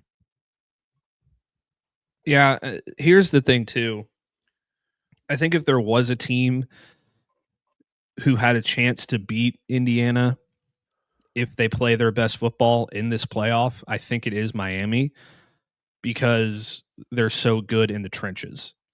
Yeah. On both sides, like extremely physical, extremely dominant. And Miami, when everything is working correctly with them offensively, they just can grind you down into a pulp and just be this methodical train that you can't stop when they run the football. They need to figure out a way to do that all night long. Do I think they're going to do that? No, but we'll have to see. That's how they're going to do it, though, is if they grind Indiana down the way that Indiana has been grinding other teams down. Yeah, I agree. And that's kind of what and it's like, you just know if Miami's up by 14 points at halftime, like, okay, that doesn't mean anything. You blatantly lose this game super easily. Everything can still go wrong. So, putting together the full game for Miami is going to be really hard too. I think this is one of those games that it's not exciting till it's exciting. Because there's such a good chance that Indiana just does what they do. And Miami's not able to get past it. And they have a few explosive plays, but it doesn't really matter. It's, it's kind of like Indiana and Oregon, but a little bit closer, but where Indiana has a 21-point lead, and then Miami starts playing better. And so they're constantly going, but you just never really eat up to 3 touchdowns, something like that. So, I think that there's those pieces. That Miami team, yeah, CB, you're right, 2001 that won the title. It was so good. I don't think this team is there. Mark Fletcher, maybe if he has a game of his life and is just beating up guys, but again, they wrap up. Indiana tackles well. They're in the spots well. They run the plays. So this one, I'm like 50% chance is an awful game. 25% chance is an okay game. 25% chance is a really good game. But the fact that 50% chance it's like just a bad game is not good. It's never good for your national championship. Yeah, no, I agree. I don't know the team. I don't know the team that I'd rather see Indiana play. Like, I know you'd rather see it be Ole Miss, but I don't think Ole Miss has a shot against them either. Because I don't think that they necessarily would have the explosive plays to get it done, especially defensively. I think Ole Miss would have had a chance just because of Trinidad Chambliss and his unpredictability and his ability to create explosive plays, but I don't think they would have gotten it done either. Here's kind of how I've been thinking about this game. Have you seen any of the Avengers movies, Patrick? No, but I know kind of what they're about. I mean, okay, so in Avengers Endgame, yeah, Benedict Cumberbatch's character, Doctor Strange, says there's a 1 in 14 million chance that they're going to kill the bad guy at the end, and everything has to go perfectly for them to get to that one point, and then if they can do that, then they can win. That's kind of how I feel about this game with Miami. Like, there's a 1 in 14 million chance that they can win. And if they get the one chance, everything goes exactly correctly, and this is their one chance, I think they can do it. But so wait, who's Thanos? Odds are very heavily stacked. Fernando Mendoza? Is it Sig? Who's? Yeah, Kurt Signetti. Kurt Signetti is Thanos for sure. Okay, yeah. I got you. I was just trying to figure out. He's inevitable. Google him. Yeah, I don't know. I like Josh Brolin more than I like Kirk Signetti, though. So we'll go with that one. All right, we'll give our picks here a little bit later in the show. I'll let Matt continue to think about it, continue to mull it over, and see if he can change his mind. And Matt, I'll tell you this: I will make my pick before you to give you a chance because again, you're down 2 with 4 games to go. I already have my pick. I already know what I'm going to do. Okay, all right. So You don't have to. You don't have to help me here. I already know what my pick's going to be. All right, we'll see. We'll see. Matt has said he hates Miami. He doesn't want them to win. Also, he has actively picked against Indiana for his own peril multiple times because he also hates Indiana. So we have to do that one. We're going to take our break. We come back. I want to get into the Texas basketball game over the weekend. We'll finally get into that divisional. I'm sure I'll yell about CJ Stroud some more because, good Lord, I hate that. Why is Nick Caley not been fired yet, man? It's all I want is a notification that Nick Caley is no longer the offensive coordinator for the Texans. That'd be like, all right, let's go. The Lions didn't hire Mike McDaniel. Now I just need no one else to hire him, and then we can go get him, right? Cal McNair, pay him $100 million a year. I don't care. Get Mike McDaniel to come over. Yeah, give him the Jim Knowles treatment. Make him the highest paid coordinator in the league. Yeah. Make it really worth his while. Come on, man. Mm-hmm. You don't understand how much better CJ Stroud would be next season. Like, do you want MVP CJ Stroud? Hire Mike McDaniel. Yeah. And you will have a CJ Stroud that plays out of his mind better. All right. We're going to take a break, though. We'll come back. We'll yell more about that, but we're going to talk some Texas basketball. We'll continue to talk about whatever you want to talk about. We'll keep an eye on everything. We'll probably get back to some national championship conversation as well before the end of the show. Keeping it rolling. Whatever you guys want to talk about here, it is your show as well on an MLK edition, MLK Day edition of Open Gym here on Texas Sports Unfiltered. At Sleep Cycle Center, we can treat your sleep apnea in various ways. My story starts 15 years ago with the loss of my father to undiagnosed, untreated sleep apnea. And this is a very preventable disease, and treatment options are various. Millions of people across America have sleep apnea, and they fail to realize the early warning signs. Fatigue, daytime sleepiness, and snoring are the most common signs. We'll find the best solution using advanced technology, oral and epigenetic appliances, or CPAP. We offer weight loss, oral surgery, and laser treatments. Schedule your appointment today and get your sleep evaluation. If you're looking to remodel a kitchen, renovate your bathroom, or maybe add some new life to your outdoor space, reach out to our friends at McCall Custom Homes. They are custom home builders and renovators here in Central Texas, and they've been doing it in Central Texas for more than 40 years. It's a father-son team with a ton of experience, and all of that experience is here in the Austin area. So they know what it takes to turn an Austin area home into something truly, truly special. Right now, our friends at McCall Custom Homes are offering free estimates to TSU listeners so they can come out to your place, hear your vision, they can tell you what they can do, and then you can go from there. Don't just take my word for it. Check out their website, McCallCustomHomesATX.com. Look at the gallery of jobs they've done over the last 4 decades. And then when you're ready, again, reach out to them and they will come to you. McCallCustomHomesATX.com, or you can call or text Mike McCall directly at 512-633-9580. It's McCall Custom Homes. We build value into your home. Hi, this is Tom McKay, owner of Audiovisual Consultations, and all of us at Audiovisual would like to wish you and your family a happy holiday season. This time of year can get a little hectic, so we want to remind you to relax, enjoy the season with your family and friends, and give us a call at 512-255-8678 for all of your home entertainment needs. This is my favorite time of the year. I love the holidays, the music, the decorations, the presents, the whole darn thing. So this year I'm asking all you listeners to help make this a special holiday for everyone. Smiles are contagious and free, so let's give them away like the government gives away your money. Let's high-five strangers on the street. Hold the door for people behind us. Tip your servers more than they've ever been tipped before. Give to a charity, or hell, give to a bunch of charities. If someone does a good job, tell them they did a good job. Pat someone on the butt. Sing in public places just because it feels good. And as always, hug your kids until they beg you to stop. Watch some games with your friends and make love to your wife or your husband. I know there's some women listening too. You can still give us a call at 512-255-8678 if you'd like to get some cool electronics. But more importantly, have a great holiday season and a fucking awesome next year. Welcome back to Open Gym here on Texas Sports Unfiltered. Myself, Patrick Davis, alongside Matt Galatzan of Texas Longhorns on SI. And of course, you, the third member of Open Gym. Text line's open, 512-222-9328. And of course, on the chat, Facebook, Twitch, X, and on YouTube. Make sure to give us a like and a subscribe. We appreciate you hanging out with us on a national holiday. I know some of you got the days off.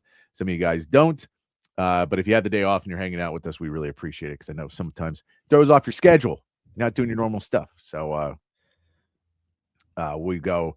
Let's say there, Crystal says, guys, with all the transfer in the playoffs, do you think Sark's way of using high school guys will eventually put him at a disadvantage? I don't think he overuses high school guys. I think he recruits high school, which everyone still does. I don't know how much he uses high school guys, though. Or like first-year players, I guess you're assuming, like freshmen. I don't think he uses a ton of them. And, I mean, we've seen in the plan this year of getting recruits versus portal, they've gone really heavy to get in the portal this season. So he is definitely – I don't think he's behind the curve. I think he may have been more last year than he was this year. But this season, it feels like he's very much on pace with the curve of the game. So, you look at everything that's out there and some of them are, though. I mean, not everybody is, but some of those guys are homegrown. I do think that there's some that are unhomegrown. I think you want to mix. The key, I mean, and also let's look at Indiana. I know that all those guys didn't come from Indiana. A lot of those guys have been with Kurt Cignetti, though, for 4 years. Yeah. And he brought them with him to Indiana. So while they're transfers, they're Kurt Cignetti guys. So the trend is still you want to have your guys and then mix in portal people to fill it. But, like, you always look. I mean, we look at guys like Anthony Hill and Michael Taft, Manny Muhammad, Arch Manning is a guy like that. I mean, I think Arch Manning's fine. I know you can change. There's no one in this transfer portal who's better than Arch Manning. So I appreciate the question. I'm not trying to be rude. I appreciate the question. But no, overall, I get, wanting to bring in and then, trying to bring in Diabell. And once Arch is gone, is there a question of do you move on to KJ Lacey? Do you move on to Diabell? I can tell you I get experience is helpful to have. But again, like this year, if Arch Manning was in the transfer portal, he would be the most sought after. He'd be the first overall prospect in the transfer portal. He's better than Sam Leavitt. And now is the number one guy in the portal for a quarterback. So to me, sorry. I'm trying to figure out the question a little bit. Well, first of all, if Arch Manning went to the NFL draft, he would be the overwhelming number one pick in the NFL draft, let alone the transfer portal. Yes. So that's not us saying that, by the way. That's yes, national reporters saying that. Yeah. Well, I'm also saying that. So yeah. But I'm saying it's not just a homer take that we've heard that from people that are not Texas people. Yeah, exactly. I think that the transfer portal quarterback thing is a little bit overblown. There's a lot of turnover in terms of quarterback with the transfer portal, and I don't think that that's ever going to go away. It's especially until they put some guardrails on this whole stupid thing. But your best chance to win is still by recruiting the best quarterback you can possibly find and then hoping that he works out and developing him the right way and giving him the opportunities, much like Sarkisian has done with Arch Manning. And next year he is going to go into the college football season as the best quarterback in college football. I think it's going to be, him and CJ Carr and Trinidad Chambliss and Julian Saint are going to be the four guys that everybody's talking about. Lenora Sellers is going to be in there too. And Lenora Sellers is a really good quarterback. All these players are really good quarterbacks. I think that the fact that they don't have a quarterback from the portal is actually a good thing, because Arch Manning has now been in the system he's going to be in the system for 4 years by the time he's done next year. And I think that will give him a major advantage over some of these other quarterbacks for some of these teams who are going to be in their first year in a new system. And that's actually probably going to play to Sark's advantage more than anything. And then you hope the same comes true with Diabell. He's going to have to win the starting job as a redshirt freshman over KJ Lacey, but I think that, and I think that Sark is going to give both of those players every opportunity to win the job. I think that if Sark could make a projection out into the future, he would probably say, boy, I hope that Diabell really earns that job. That's what he would prefer, I think. Yeah. No, it's a good question, because you're right on quarterbacks. Texas kind of gone, well, now remember, Quinn Ewers was a transfer. He wasn't a fifth-year starter. That also wasn't necessarily the full trend at that time. I think maybe Lincoln Riley was a little bit closer to ahead of the trend on that one, where he was like, I'm just getting a quarterback every year. Like, I can go get one because he got one. And once you have a Heisman winner, it becomes way easier to do. But Arch, I think, is a different case. You know, you knew where you were going to be at there. You felt good with Quinn as too, building a program. So it could change. Like, if KJ Lacey and Diabell aren't ready, we could see them go for somebody. I mean, I think we saw last year, to say on the other part of this, they brought in Matthew Caldwell. And so who ended up being our backup quarterback last year was a guy none of us thought would be our backup quarterback. We thought he was fourth string. And he ended up beating out Trey Owens for the job and KJ Lacey for the job in Matthew Caldwell. Now, he never had to play a bunch, but that being said, he did go out and get a more experienced quarterback to be Arch's backup. And so I think that world, he is somewhat aware of it. It would not be wildly surprising if he does that again this season, that he goes out and finds somebody that he really likes that's a backup, if there's that guy in the portal who's not a big name, who's not going to cost him a ton of money, but someone who probably would not mind getting a degree with the name Texas on it. And you add that guy in and go, let's add competition to the room with Lacey and Diabell. And my hope is that Diabell wins it hands down. And he is a guy that it's hard for me to sit him his freshman season and redshirt him. That's the hope. Now, if we're not there and it's going to take a little bit longer, I don't think that I think it could be. I 100% think it could be, Crystal. I think that there's a decent chance that his number one guy, if the right guy's in the portal, that he wants to go out there and get. I don't know if he'll ever be Trinidad Chambliss. I don't know if he'll ever go like down and find a guy to be number one, just because I think that he's always going to have somebody else ready to go. Yeah. But I do think he could. I do think that there's a chance that he could look at the portal and go, I don't have somebody ready, and get somebody else. I think the benefit that you have is that you have the best quarterback developer in college football as your head coach, number one. So by the time Diabell is competing for the starting job, I think he's going to be more than ready. Same with KJ Lacey. I also think that, as evidenced by this year in the portal, if Texas has a need that they feel that they need to go out and they need to make a big splash, they're going to do it. So could that theoretically end up being the case with Texas in 2 years? Sure. I don't anticipate it because I think Diabell is going to be an absolute superstar. But we'll see. I think Texas is going to be in very good hands at the quarterback position for a long time because Steve Sarkisian knows how to find and identify talent and develop it. So I don't think that's necessarily going to be the trend for Texas unless, a Trinidad Chambliss situation happens for Texas where they have their starter. They think that, they start a guy for the first couple of games, then he gets hurt, and then the guy that they bring in behind him ends up being a Heisman contender. Yeah. Also, Gunnar Stockton's coming back next year. I forgot to mention him in my list of quarterbacks, but a lot of good quarterbacks. Yeah, I mean, yeah, and it does feel as well of like when you're able to get the number one quarterback in the class every other year, you feel better about having that guy. Where a lot of these other schools are getting the number 6 quarterback, and maybe that guy is not as much of a lock to be there, or they can't keep that guy on the roster because they are getting somebody else for the one season that they're going to go in there. I would say I would not count it out of the equation. I would think that Diabell feels like there, but who knows down the line? And I mean, again, a lot of stuff changes too if they can win a national championship.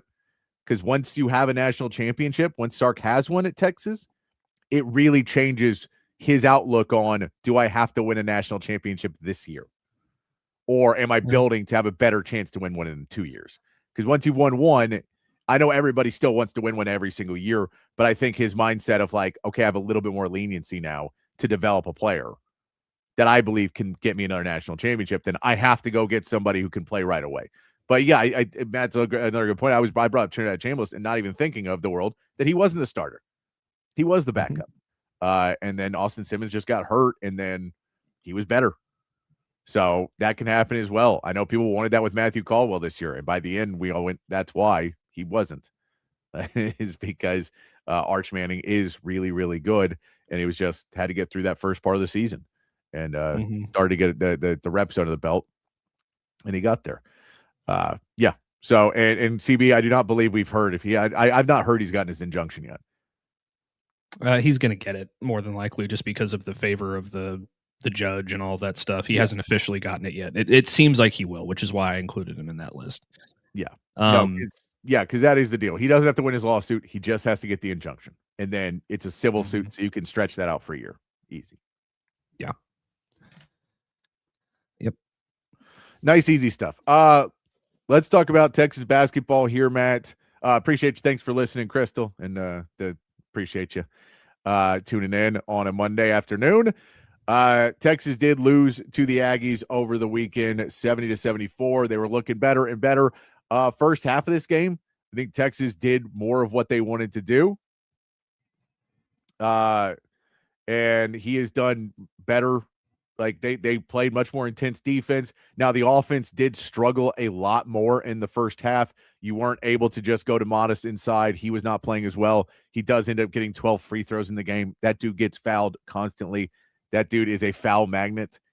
Part of that is because he lowers the ball way too much and gets guys to come in and then uses his European charm to sell it and get to the free throw line. He ends up being 3 for 4, but he just doesn't get the ball enough inside. Can't win those battles, get underneath enough. And so he just didn't have it. There was no one who really lit it up for Texas in this game. You had Pope and Swain both had 17. Mark had his worst game of the while with 13 points. You get no production out of your bench, 6 points off the bench, 3 points for Cam Heide. So there's like nobody who really stepped into that role. And for a team that played well in the first half, they didn't close out the first half well. And, you know, some of the most important minutes of the game are the end of the first half and the beginning of the second.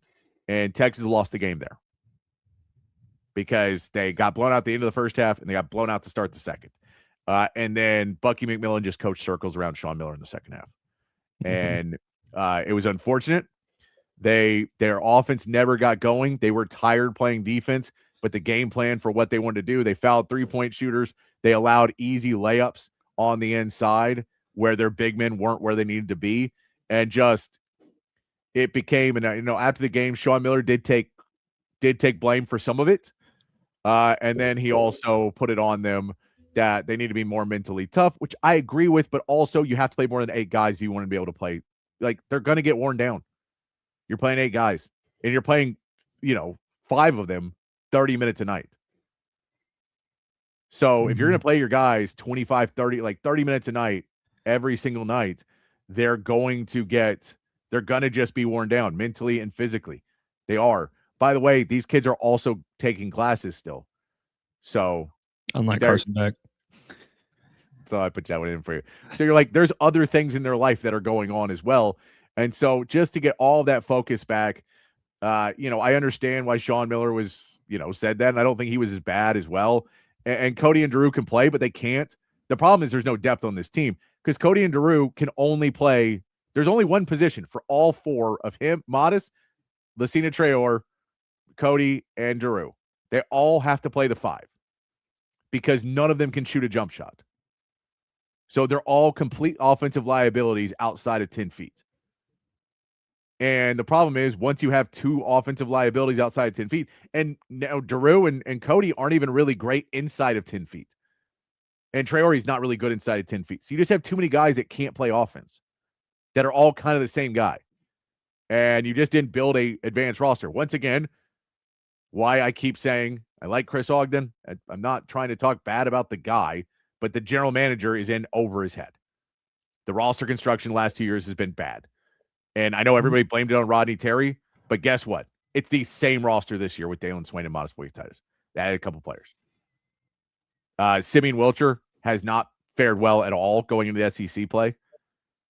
Simeon Wilcher is a guy who we really like, I think everybody I know who talked basketball was really high about him after non-conference play, that he was playing much better than Jordan Pope.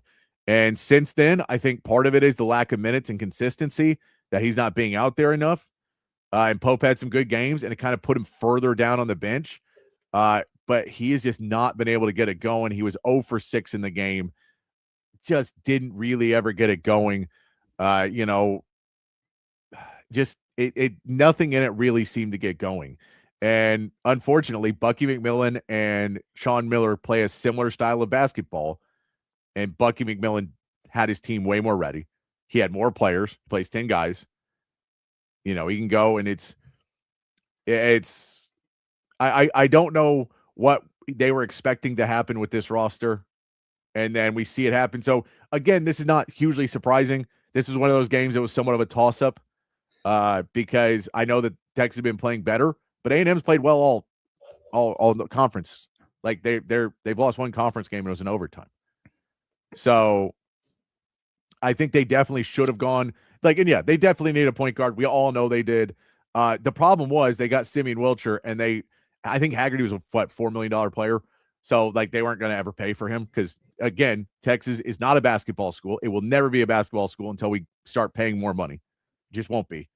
I know we spent a bunch of money on Sean Miller, so they didn't want to spend more money to go get another player. But what do you want to do? Do you want to compete or not? So right now it feels disappointing. Again, this is a borderline tournament team now.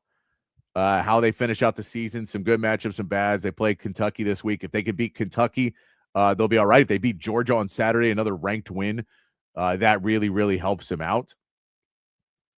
But this is still sitting in that. I over and over again. I would say the positives about Sean Miller, and I'll say the negatives. Sean Miller so far does not seem like the savior he was sold as. But a good coach. He's just a good coach, but he's not he's not at any point where you go, well, this guy's next level. I think those days may have passed him by at this point. So I want to see him continue to grow with this team, and he needs to understand that whatever he's doing, because this is what I say, he'll go in the post game and he'll go and rip the players, and he did take some credit for some of it, which fine. Finally, he's blaming himself for it. But he'll come out and rip the team, and then he'll go in and actually coach him up and do things well. It's the line of, can you continue to learn how to grow with this team and find better places? I think Jordan Pope's playing better. I think Tremont Mark is definitely playing better than they have been. But when you can't win games like this, where you are pretty evenly matched or just a little bit deeper than you, and they have a couple guys who probably are a little bit tougher than you couldn't find the way to get the win, and you just got played close, and they were able to score a couple more points in the second half. But when we look at just 29 points in the first half is closer to where you need to be. Because if you get into a scoring contest with some of these teams, you are not going to win. You don't have the talent offensively to be in a scoring contest and go to 90 points every game. That's what North Carolina is trying to do right now. I got a buddy who's a North Carolina fan. We watch that. They're losing games 88-90. You cannot live in that world. That's a deadly world, because you miss a couple shots and you lose those games. That's what happened at Texas. You got to be able to play in a world where you're able to put that intensity defensively. Yeah, I'm a little the more and more I think about this roster and the investment into the head coach and all that stuff, this is kind of like in football terms, this is like giving a coach who likes to run a air raid offense an option quarterback, in a sense. Yeah. Because you're trying to invoke an offense that is run and gun, high scoring, moving the ball, and you give the guy you go out and you give the guy 4 centers. I mean, they had Nick Cody already, so you go and you acquire 3 centers instead of more wings or guards or whatever it is that can help you implement the offense that you're trying to run. And that, I think, is a huge problem with this team. You hit it right on the head. You have 4 centers on a team that needs 2, maybe 3. Well, and the funny part is you have no 4s. Yes, and that is also a huge problem. a 4. You think Lucina Traore's a 4. You think Nick Cody's a 4. You go, we're good at 4. We may not have the centers. And then you realize they can't play what a 4 is in your offense. Now, if you want to have 2 bigs and put them underneath and play a really slow style where you play defensively and that's one thing. But that's not Sean Miller, what he does. He plays one big. And so we always knew that you didn't. And so you just have a lot of these guys that are really fours in a different offense, and they can't play there. And you haven't gone and found them and been like, all right, well, we're going to teach you one thing to do well. We're going to, like Declan DeRue, we're going to get you a jump shot. We're going to do, or Nick Cody, we're going to get you the shot. It feels like they were out of it. You know, he said at the beginning of the season, he said in post game and stuff that, well, you know, it was just such a rush when we got here and you had to go quick. And I'm like, you didn't watch film on these guys. Like, I can tell you didn't watch film on these guys. And the way he talks about some of these teams where they, like the Bama game, when they started asking about Bama players and he didn't even know who they were. And I'm like, how do you not know who you're playing against? Like, and I know you know, but you probably just know them by number. And so you're like 12, do this, or, just that stuff. Because I know he's watching film on them. But it just seems like he's not. I don't know if he put in the work before the season. And now he can before next season. They can figure this stuff out. But, yeah, I know they wanted to get big. Like, because we all said it was a big problem last year. They didn't have bigs. You hit it. You got Modest. Modest was perfect if you would have gotten a point guard. But you had to go get some other guys. They got too many guys that are similar, not enough other guys who can go play. Now, everyone he's bringing in, Austin Gooseby, Bo Ogden, I can't remember the other kid's name. But they're kind of all the same. Like, they're all basically the same position as well. They're all kind of swing guards. So, it's funny because you you're at like, least put multiple guys like that on the floor at the same time and you can run your offense. You can, but again, you're like, you got to everyone. We need 5 guys that can play on the court at the same time. Right. And so we need of everywhere. So, I mean, you can go on the transfer portal. If you want to recruit one way and get transport to the other, that's fine as well. Whatever he's going to build. But yeah, it was a disappointing loss because once again, it was very avoidable. You fouled them, but they shot less free throws than you too.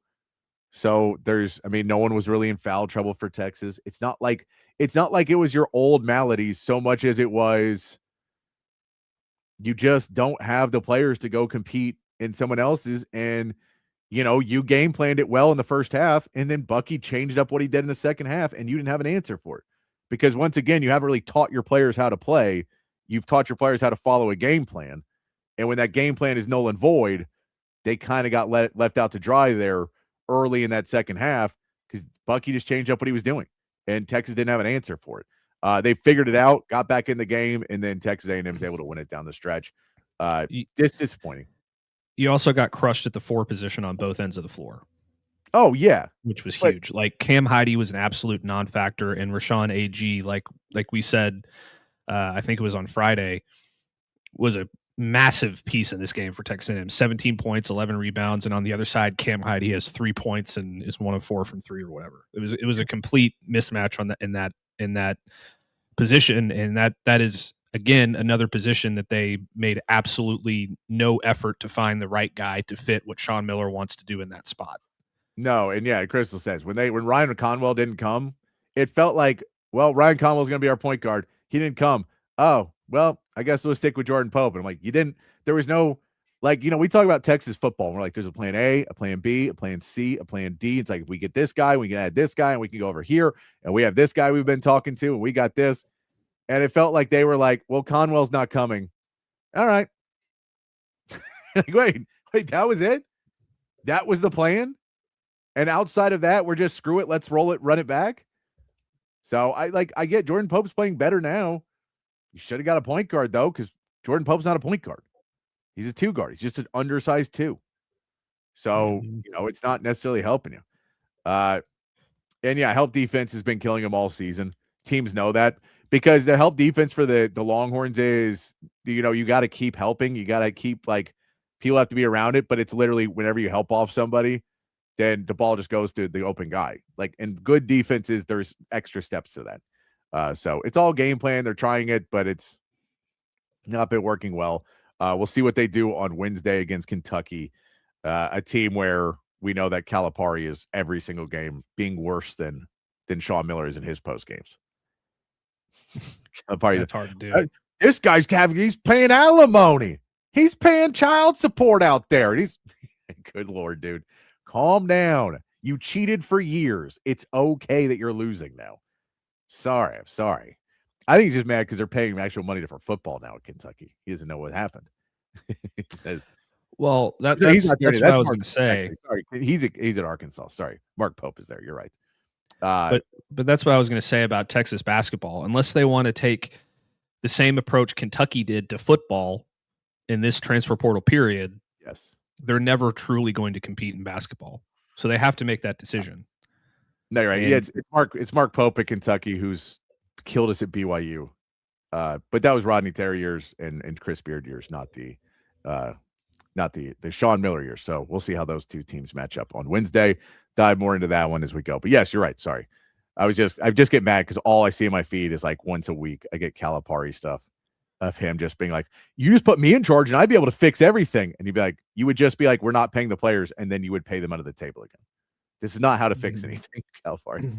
And another thing that John Calipari used to do, allegedly, with his 5-star one and done players, is they only had to go to class their fall semester, and then if they made their grades their fall semester, the entire spring semester where they were playing basketball, they never had to go to class again.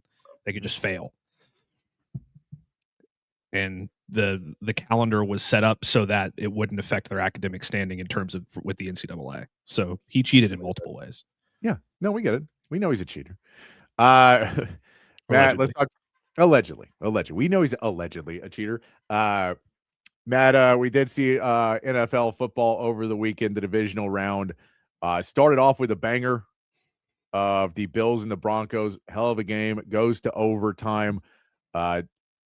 I really thought the Bills were going to be able to pull this off. They didn't. It leads to Sean McDermott getting fired today, which is not wildly shocking, but somewhat surprising to see. So he has now been fired. The Bills are moving on. We'll see where they end up with their new coach. It's curious if Harbaugh would have been available for that one, if that would have been where they want to look, or if they, or do they want to try and get someone more dynamic in there. But this ends up now the Denver Broncos move on and get the devastating news afterwards that Bo Nix breaks his ankle at some point in this game. And he will now be out for the rest of the playoffs. Do you think this Broncos team that we saw that maybe wasn't playing great football, but was able to get it done? They didn't really run the ball well at all. RJ Harvey had 20 yards. McLaughlin had 21 yards.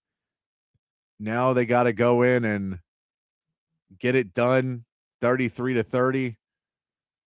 Is this a Denver team that can get on in advance to the Super Bowl? I don't think so. I think it's done. And what's crazy is I think that the play that he got injured on was him taking a knee, is what I saw. When he was like someone stepped on his ankle or something when he was moving the ball to the center of the hashes. And that's one of the things that I saw on Twitter. I don't know how true that is. Yeah. But supposedly he did it when he was trying to take a knee. Somebody stepped on his ankle or something, and I guess he got a fracture in there. But no, I think Jared Stidham is a fine backup, but I don't think he's going to be able to get it done against New England. I mean, maybe they'll have an advantage. They play really good defense. They can run the ball at times. They don't have J.K. Dobbins, I don't think, anymore. So didn't he get injured for the season? So yes. So they're kind of shorthanded there already. It just seems like New England to the Super Bowl is inevitable at this point. I remember I got in a big argument one time just to kind of throw shade on this guy. This was like 5-6 years ago. Whenever Jared Stidham came out of the NFL draft, somebody tried to tell me that he was going to be a Super Bowl winning Hall of Fame quarterback in the NFL. He's been a career backup. Now he has his chance. He has a chance. So, the Hall of Fame might be eluding him, but yes, but he has a chance to win a Super Bowl. So Tyler, if you're out there, if you're listening, you're probably not because you hate my guts. This is your chance to prove me wrong. But yeah, I mean, everything is set up so perfectly for New England all season long. I shouldn't be surprised that something like this happened to set them up again in the AFC Championship to get to the Super Bowl, because they had one of the easiest schedules in the NFL in the regular season. Yep. they got those calls in the game against the Bills that put them over the top, and you could go either way on those. I'm not saying that's the reason they won the game, but they played a big role, and this is just another thing that's going their way on their march to the Super Bowl. So it is what it is. By the way, do you know how many turnovers Josh Allen had in this game? How many? 4, just for the record. 4. They had 5 turnovers total. James Cook also had a fumble in this game. Bo Nix threw an interception, but they did not lose any fumbles. Bo Nix had a fumble in the game, but did not lose it. So just saying another quarterback that was, thought of a really good quarterback, had 4 turnovers in that game. Just thought I'd bring it up. I don't know why. Maybe something, that's, this weekend in the cold weather was pretty standard. Then we saw the Seattle Seahawks, Matt, in the night game completely dismantle the 49ers. This is a game where the start of it should have told you everything you needed to know. That I was at a party and then the guy goes, "Oh, I got to go change we go put on my jersey for the game." Before he could put on his jersey, there had already been a touchdown. That's usually not the sign you want to see. Yes, Joe, Sam is still there. He is the backup behind Jarrett Stidham. He's been kind of between the practice squad and being the backup. He will now be the backup quarterback for Jarrett Stidham. So he technically could play in the game depending on how ugly it gets with Jarrett Stidham. But I am assuming Jarrett Stidham will be the guy unless he turns it over a bunch or just looks completely lost. Yeah. That Seattle 49ers game was a little bit like the Indiana-Oregon game. Like, I hadn't even turned on the Indiana-Oregon game yet last week. And when I turned it on, it was already 7-0 Indiana. I was like, wait, what the hell happened? Yeah. It was very similar. Seattle seems like a buzzsaw right now, man. They look really good. They did lose Zach Charbonnet with a knee injury. He will be out, needs surgery, will be out for the rest of the playoffs as well. So that is not something you'd love to see. They do have Kenneth Walker on this team who did run for 116 yards in the game. So it's not like they're losing everything, but Charbonnet had been a really good player from this year, and he will be out. Brock Purdy, how many turnovers in this game, Matt? 4, 5? 2. Fumble and interception for Brock Purdy in this game. He did not play the whole game, though, so maybe he could add a third one in there. Seems like the losing quarterbacks had a lot of turnovers. A lot of turnovers in these games. So they're all terrible. Josh Allen sucks. Brock Purdy sucks. We got to get rid of them all. Just saying. Yeah, but this was also the reality is, and Randy, it may not be over because if Stidham is not a starter. Now, if Ellinger gets in with Bo Nix there, it could. But I think if Stidham, if you go, we're not able to move the football, let's put in a more mobile quarterback. Sam Ellinger's even a mobile quarterback, so you may put him in to try and shake things up because that and also they may hit Stidham hard enough. That defense for New England's legit. So they may be able to come after it. Mike Vrabel's got that defense playing really well. Give him credit for that one. But this is the game too. How big that George Kittle injury is for the 49ers, where Shanahan is a similar guy to Sark, that the whole point of everything is to have more weapons than they can guard, more weapons than they can defend. And part of that is you have to have a tight end. Texas didn't have that really this year. I think Injury's a guy, but they could never get it going, right? So now when we see getting George Kittle out, they didn't have the tight end option anymore. So now you don't really have to overprotect at the tight end with one of the best tight ends in football. You don't really have to protect there. You're just guarding their not as great wide receivers and Christian McCaffrey. You can overload on McCaffrey, and it takes away any of their really special ability, and it's just kind of done. When you play a really good, you'll get through a game or two with that, but not against a team with the defense that the Seattle Seahawks have. Those teams, it's just going to be hard to win those. Then we did see the Texans and the Patriots. A game again, turnovers. 5 turnovers for the Texans in this game. 4 interceptions from Stroud. Woody Marks also loses that fumble, which is terrible in the game. Drake May, 3 turnovers in the game. He fumbled it 4 times, 2 times they lost, and an interception. So he had 3. So Drake May, also a terrible quarterback. We're just going in. just for fun. He had less yards. He had more touchdowns. Definitely had more touchdowns. Got sacked more times too. Just saying, terrible quarterback. But no, this was C.J. Stroud did not play well. We get it. The offense did not work at all. Woody Marks had 17 yards on 14 carries. They put in Nick Chubb. He does a little bit better, but he only had 14 yards. They could not run the football. So once you can't run the football, Trent Brown's out. The protection's breaking down. They're getting back to him. One of the interceptions C.J. Stroud throws is one of those passes that he does, which is a thing of, again, when I watch it, go, yeah, if someone did that to Sark, he would have the conversation about not doing that anymore. And you would see it where he would eat the ball. And look, it's eventually Stroud ate a couple more, but he threw the ball while he was getting hit. He did it last week. He did it this week. Threw the ball while he was getting hit, and the ball's just floating in the air, and it's a pick. And, those are the plays you can't make where you're just doing those things over and over again. And what would help is if they hired him an actual coach instead of a tight end coach. That would really help him out.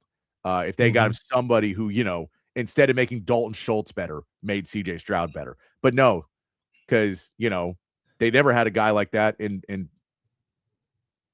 New England because you had Tom Brady. So you didn't have to have a guy like that. But for C.J. Stroud, you should, and he could be a really good player. But unfortunately, we're going to keep Nick Caley for another year because Nick Caserio cannot get out of his own damn way. Cannot get out of his own damn way. Yeah, I mean, I think, Randy, you're kind of right when you say Stroud is the X factor. I really think that the play calling is more of the X factor. But I agree. When Stroud makes exceptional passes, then he can overcome the basic game planning. Yes, absolutely. But you also have to be able to put him in a position to win. And if you can't run the football and you can't protect him, then he's not going to have a chance. And that's kind of what happened in this game, and that's what's happened multiple times this year for them. And if you really need to look at what I'm talking about, just go over to the other game last night with the Rams and the Bears, which we'll talk about in a minute. But the Rams were having trouble throwing the football, and what did they do in the crunch time of the game? Yeah, Stafford made a couple of ridiculous throws, but they ran the football because they're like, oh, this, Chicago's playing really good defense. The wind and the weather is affecting Stafford, and he's not playing particularly well. So we're going to lean on the running game, and it worked. And they could make that happen. The Texans didn't have the personnel to make that happen, and they didn't have the decision making to make that happen, and the play calling to make that happen. And it showed very, very clearly that they are completely inept on offense when they're not just overwhelming the other team with talent or whatever it is with especially with Nico Collins out, you just have no chance. No.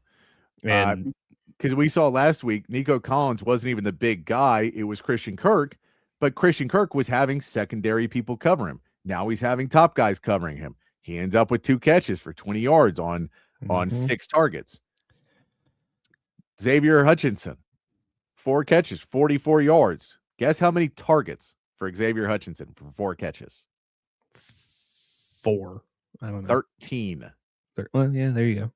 That's like that's not exactly efficient. Not effective. No, and so they just the guys that were playing up. Now Higgins still had a good game. Higgins was able to sit in that number 2 spot and have a good game. And so I think that's pretty much your one bright spot out of the wide receiver room. But you can tell if you have Nico Collins, it changes that game a ton.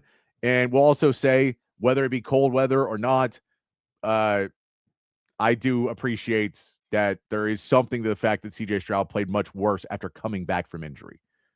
He was playing pretty well early in the season. He gets the concussion, and it seems like his decision-making kind of went downhill after that. So hopefully the offseason will help him get fully back to where he wants to be. I think also some of that was the predictability of the offense by that time, that everybody knew what was happening. And so plays that were a little bit more open, were now completely covered, and the offense never changed. Because you had a tight end coach as your offensive coordinator.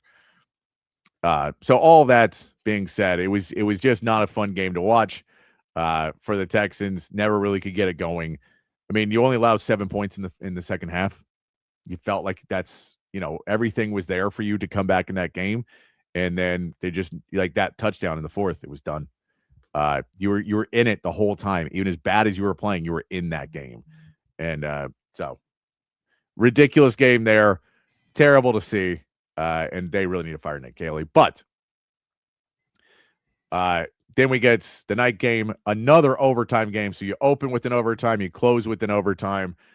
Chicago and Caleb Williams make the most improbable throw possible, running backwards, getting away, 2 pass rushers, chunks it to the back of the end zone, and Cole Kmet comes up with it and ties the game to send it to overtime on a 4th and 4 with the time winding down. Mm-hmm. It's a gigantic play, but at the end, they couldn't get it done, and they're able to kick the field goal. A buddy texts me, he goes, why? Last night, and I got this morning, and it was, why did they not ice the kicker? And you're like, you can. Icing the kicker doesn't really work. I don't think there's any numbers on it working better or not working. So I the only fun icing the kickers are when they kick it anyway and miss.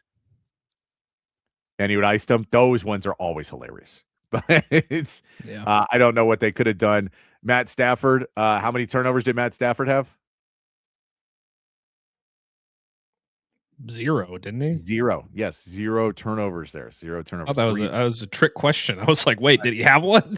No, he did not. Caleb Williams had 3 in the game, 3 interceptions in the game, including the critical one at the end of in the final possession for the Bears overtime. Yes, where it was just a miscommunication, and he owned up to it. But you never want to have those plays end your season. But no, Matt Stafford did what he was supposed to do. And, that's the one you look at. I was telling somebody about this that I was like, yeah, if the Texans had Matt Stafford, that offense works because Matt Stafford's that guy. And he knows what he's doing, and he can call the plays and switch things up at the line and make that. He is not a 3rd-year player, 4th-year player. Learning a new offense. Yeah, it's a way different world. So hats off to Matt Stafford and the Rams for fighting through this, getting it done, and getting the win. I think Ben Johnson and Caleb Williams have a bright future in Chicago, but they had a hell of a run for being the first season and coming back from how bad they were. It would have been interesting to see the Bears and the Patriots make the playoffs after both firing their coaches, hiring new guys, and just doing it. But that will not be the case of 2 teams coming from nothing to get back to and getting to the Super Bowl. It instead is the Rams advance there, and we now know our matchups for the AFC and NFC championship games. Both coaches are named either Mike or Sean, with Mike Vrabel and Mike McDaniel, or Mike, what's his last name? The Seattle coach. I can't remember. Mike McDonald. Mike McDonald. Like sorry. I always say McDaniel because McDaniel, it's Mike McDonald. Sorry. And then Sean McVay and the coach over there, Sean Payton. Sorry. Yeah. Try. I had it in my brain, and then we're hour 48 minutes in the show. My brain has apparently decided that we're shutting it down early. Happens to me every day, Patrick. I was on Mark Fletcher Jr., Mark Walton Jr. for 10 minutes. My brain said, we're not making it to 6 o'clock, man. It's MLK Day. You're supposed to be on holiday. I said, no, we're showing up to get ready for the game tonight. We appreciate you guys doing that with us. We're going to get there. We're going to get there. But yeah, no, interesting game. Is it still the Rams for you all the way? Yeah, I mean, both of the games that these 2 teams played in the regular season were really good and really competitive, and they match up incredibly well against each other in different phases. I'll take Stafford and his veteran leadership and his, everything that he has over Sam Darnold. The last game that they played, it really felt like it was the Rams to lose. They got the touchdown in overtime, and I was like, oh, it's over. And then now the new rule is each team gets a possession in overtime no matter what. So Seattle got their chance, and the Rams defense kind of screwed that up. It's going to be really tough. Seattle looks really, really good, especially on defense. Yes. They look unbelievable. I'm just going to ride with the Rams until it's over. I feel honestly. Like the NFL needs to do a better job when they have these major rule changes, like letting people know. So again, nobody in that first game, we're all watching, and everyone's like, first to score, it's a sudden death. I'm like, that is not the case, guys. Call it the Patrick Mahomes rule, because that's what it is. They changed it because Patrick Mahomes won the toss every time, and then always just went down and scored a touchdown. And everyone's like, oh, so they win the toss and they win? It's like not cool, man. So it's kind of the Patrick Mahomes rule on that one. Here's what I would like to see the NFL do. Yeah, And I've said this before. Go to the college overtime rules. They're better. I agree. They are. I would say push it back a little bit further. But I mean, even that, you're like your field goal range in the NFL, like the 45-yard line now. So yeah, and if you're the Cowboys, you can kick it from the 50. I know it's nuts. So I don't know where you push it to make it not so long. But yeah, I would change it to that because also then we have no more ties. And the Cowboys could be the story of the last tie in the NFL. Mm-hmm. I love that personally. Yeah. Just put it down, Jerry Jones. That's what you're going to be known for. Your legacy is you were the last team that has ever tied in a football game. Ever. Make it happen. All right, we're going to take our second break real quick. When we come back, we will make our picks for tonight's game. Matt says he's already got it. Matt says he's locked in.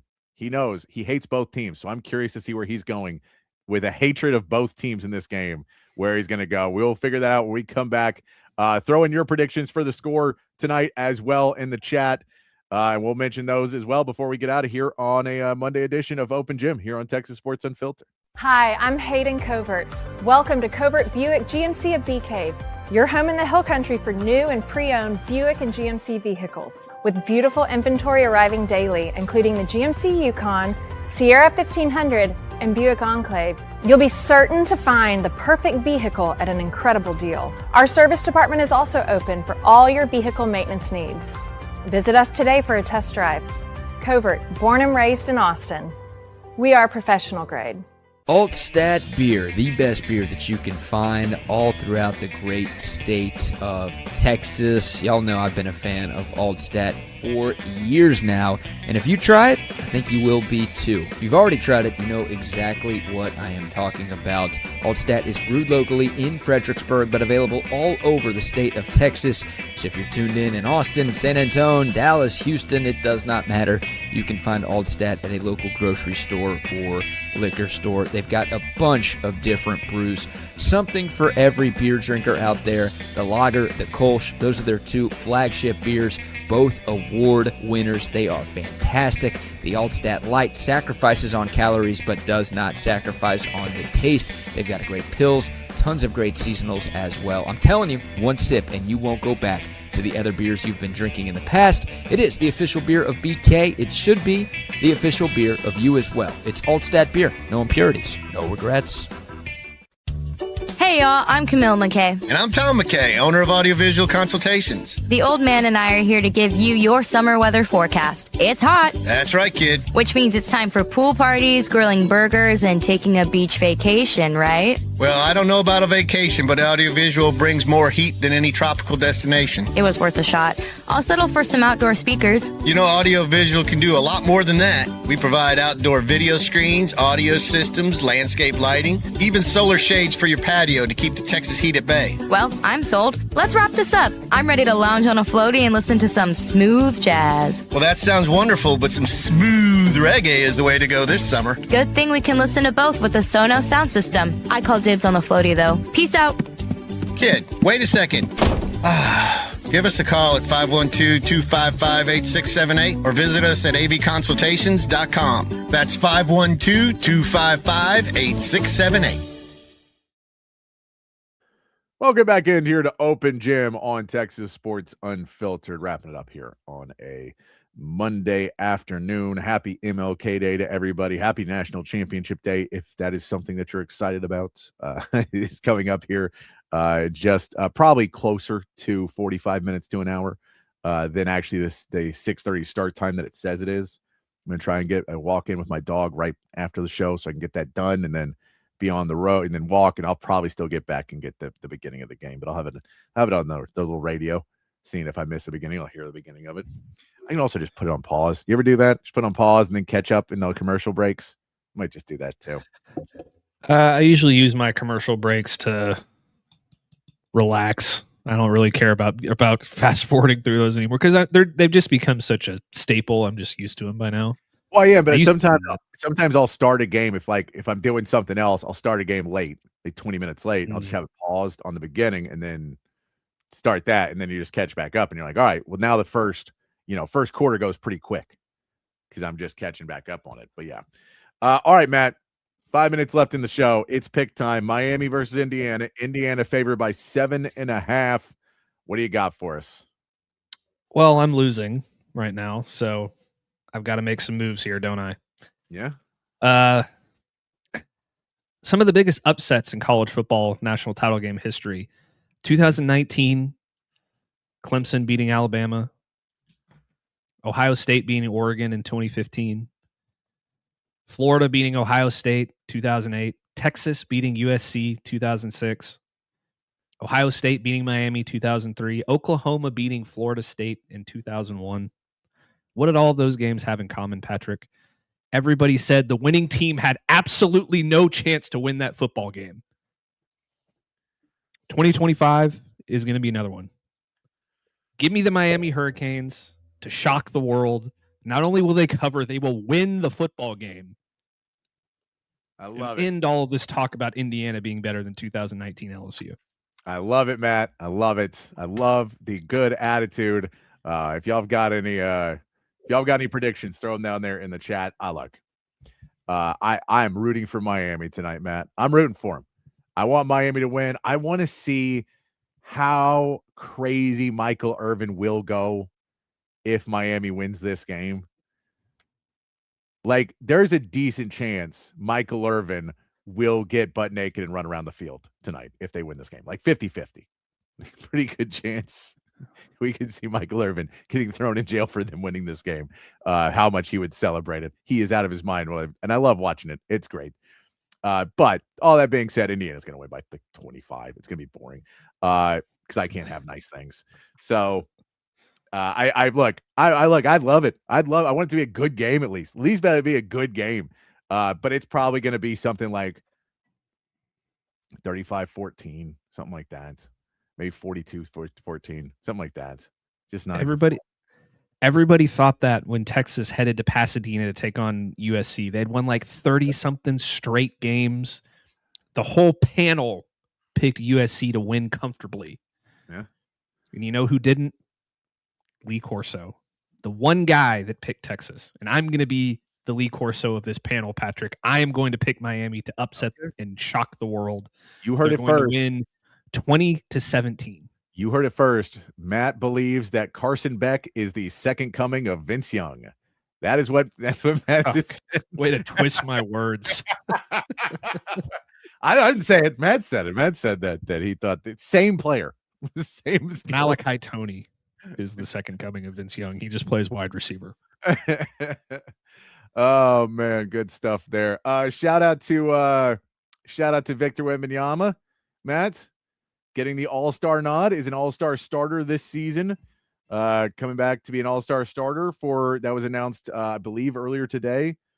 Maybe last night it was announced.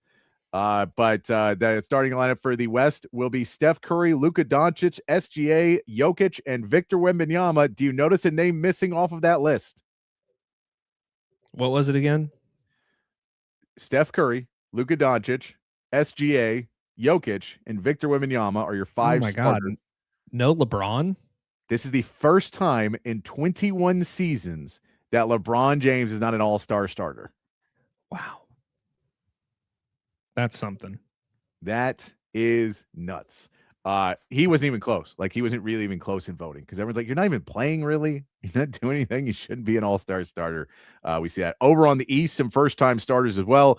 Their East starting lineup is Giannis, Jaylen Brown, Jalen Brunson, Cade Cunningham from Detroit getting the start for the first year. Jaylen Brown also his first start in the All-Star game.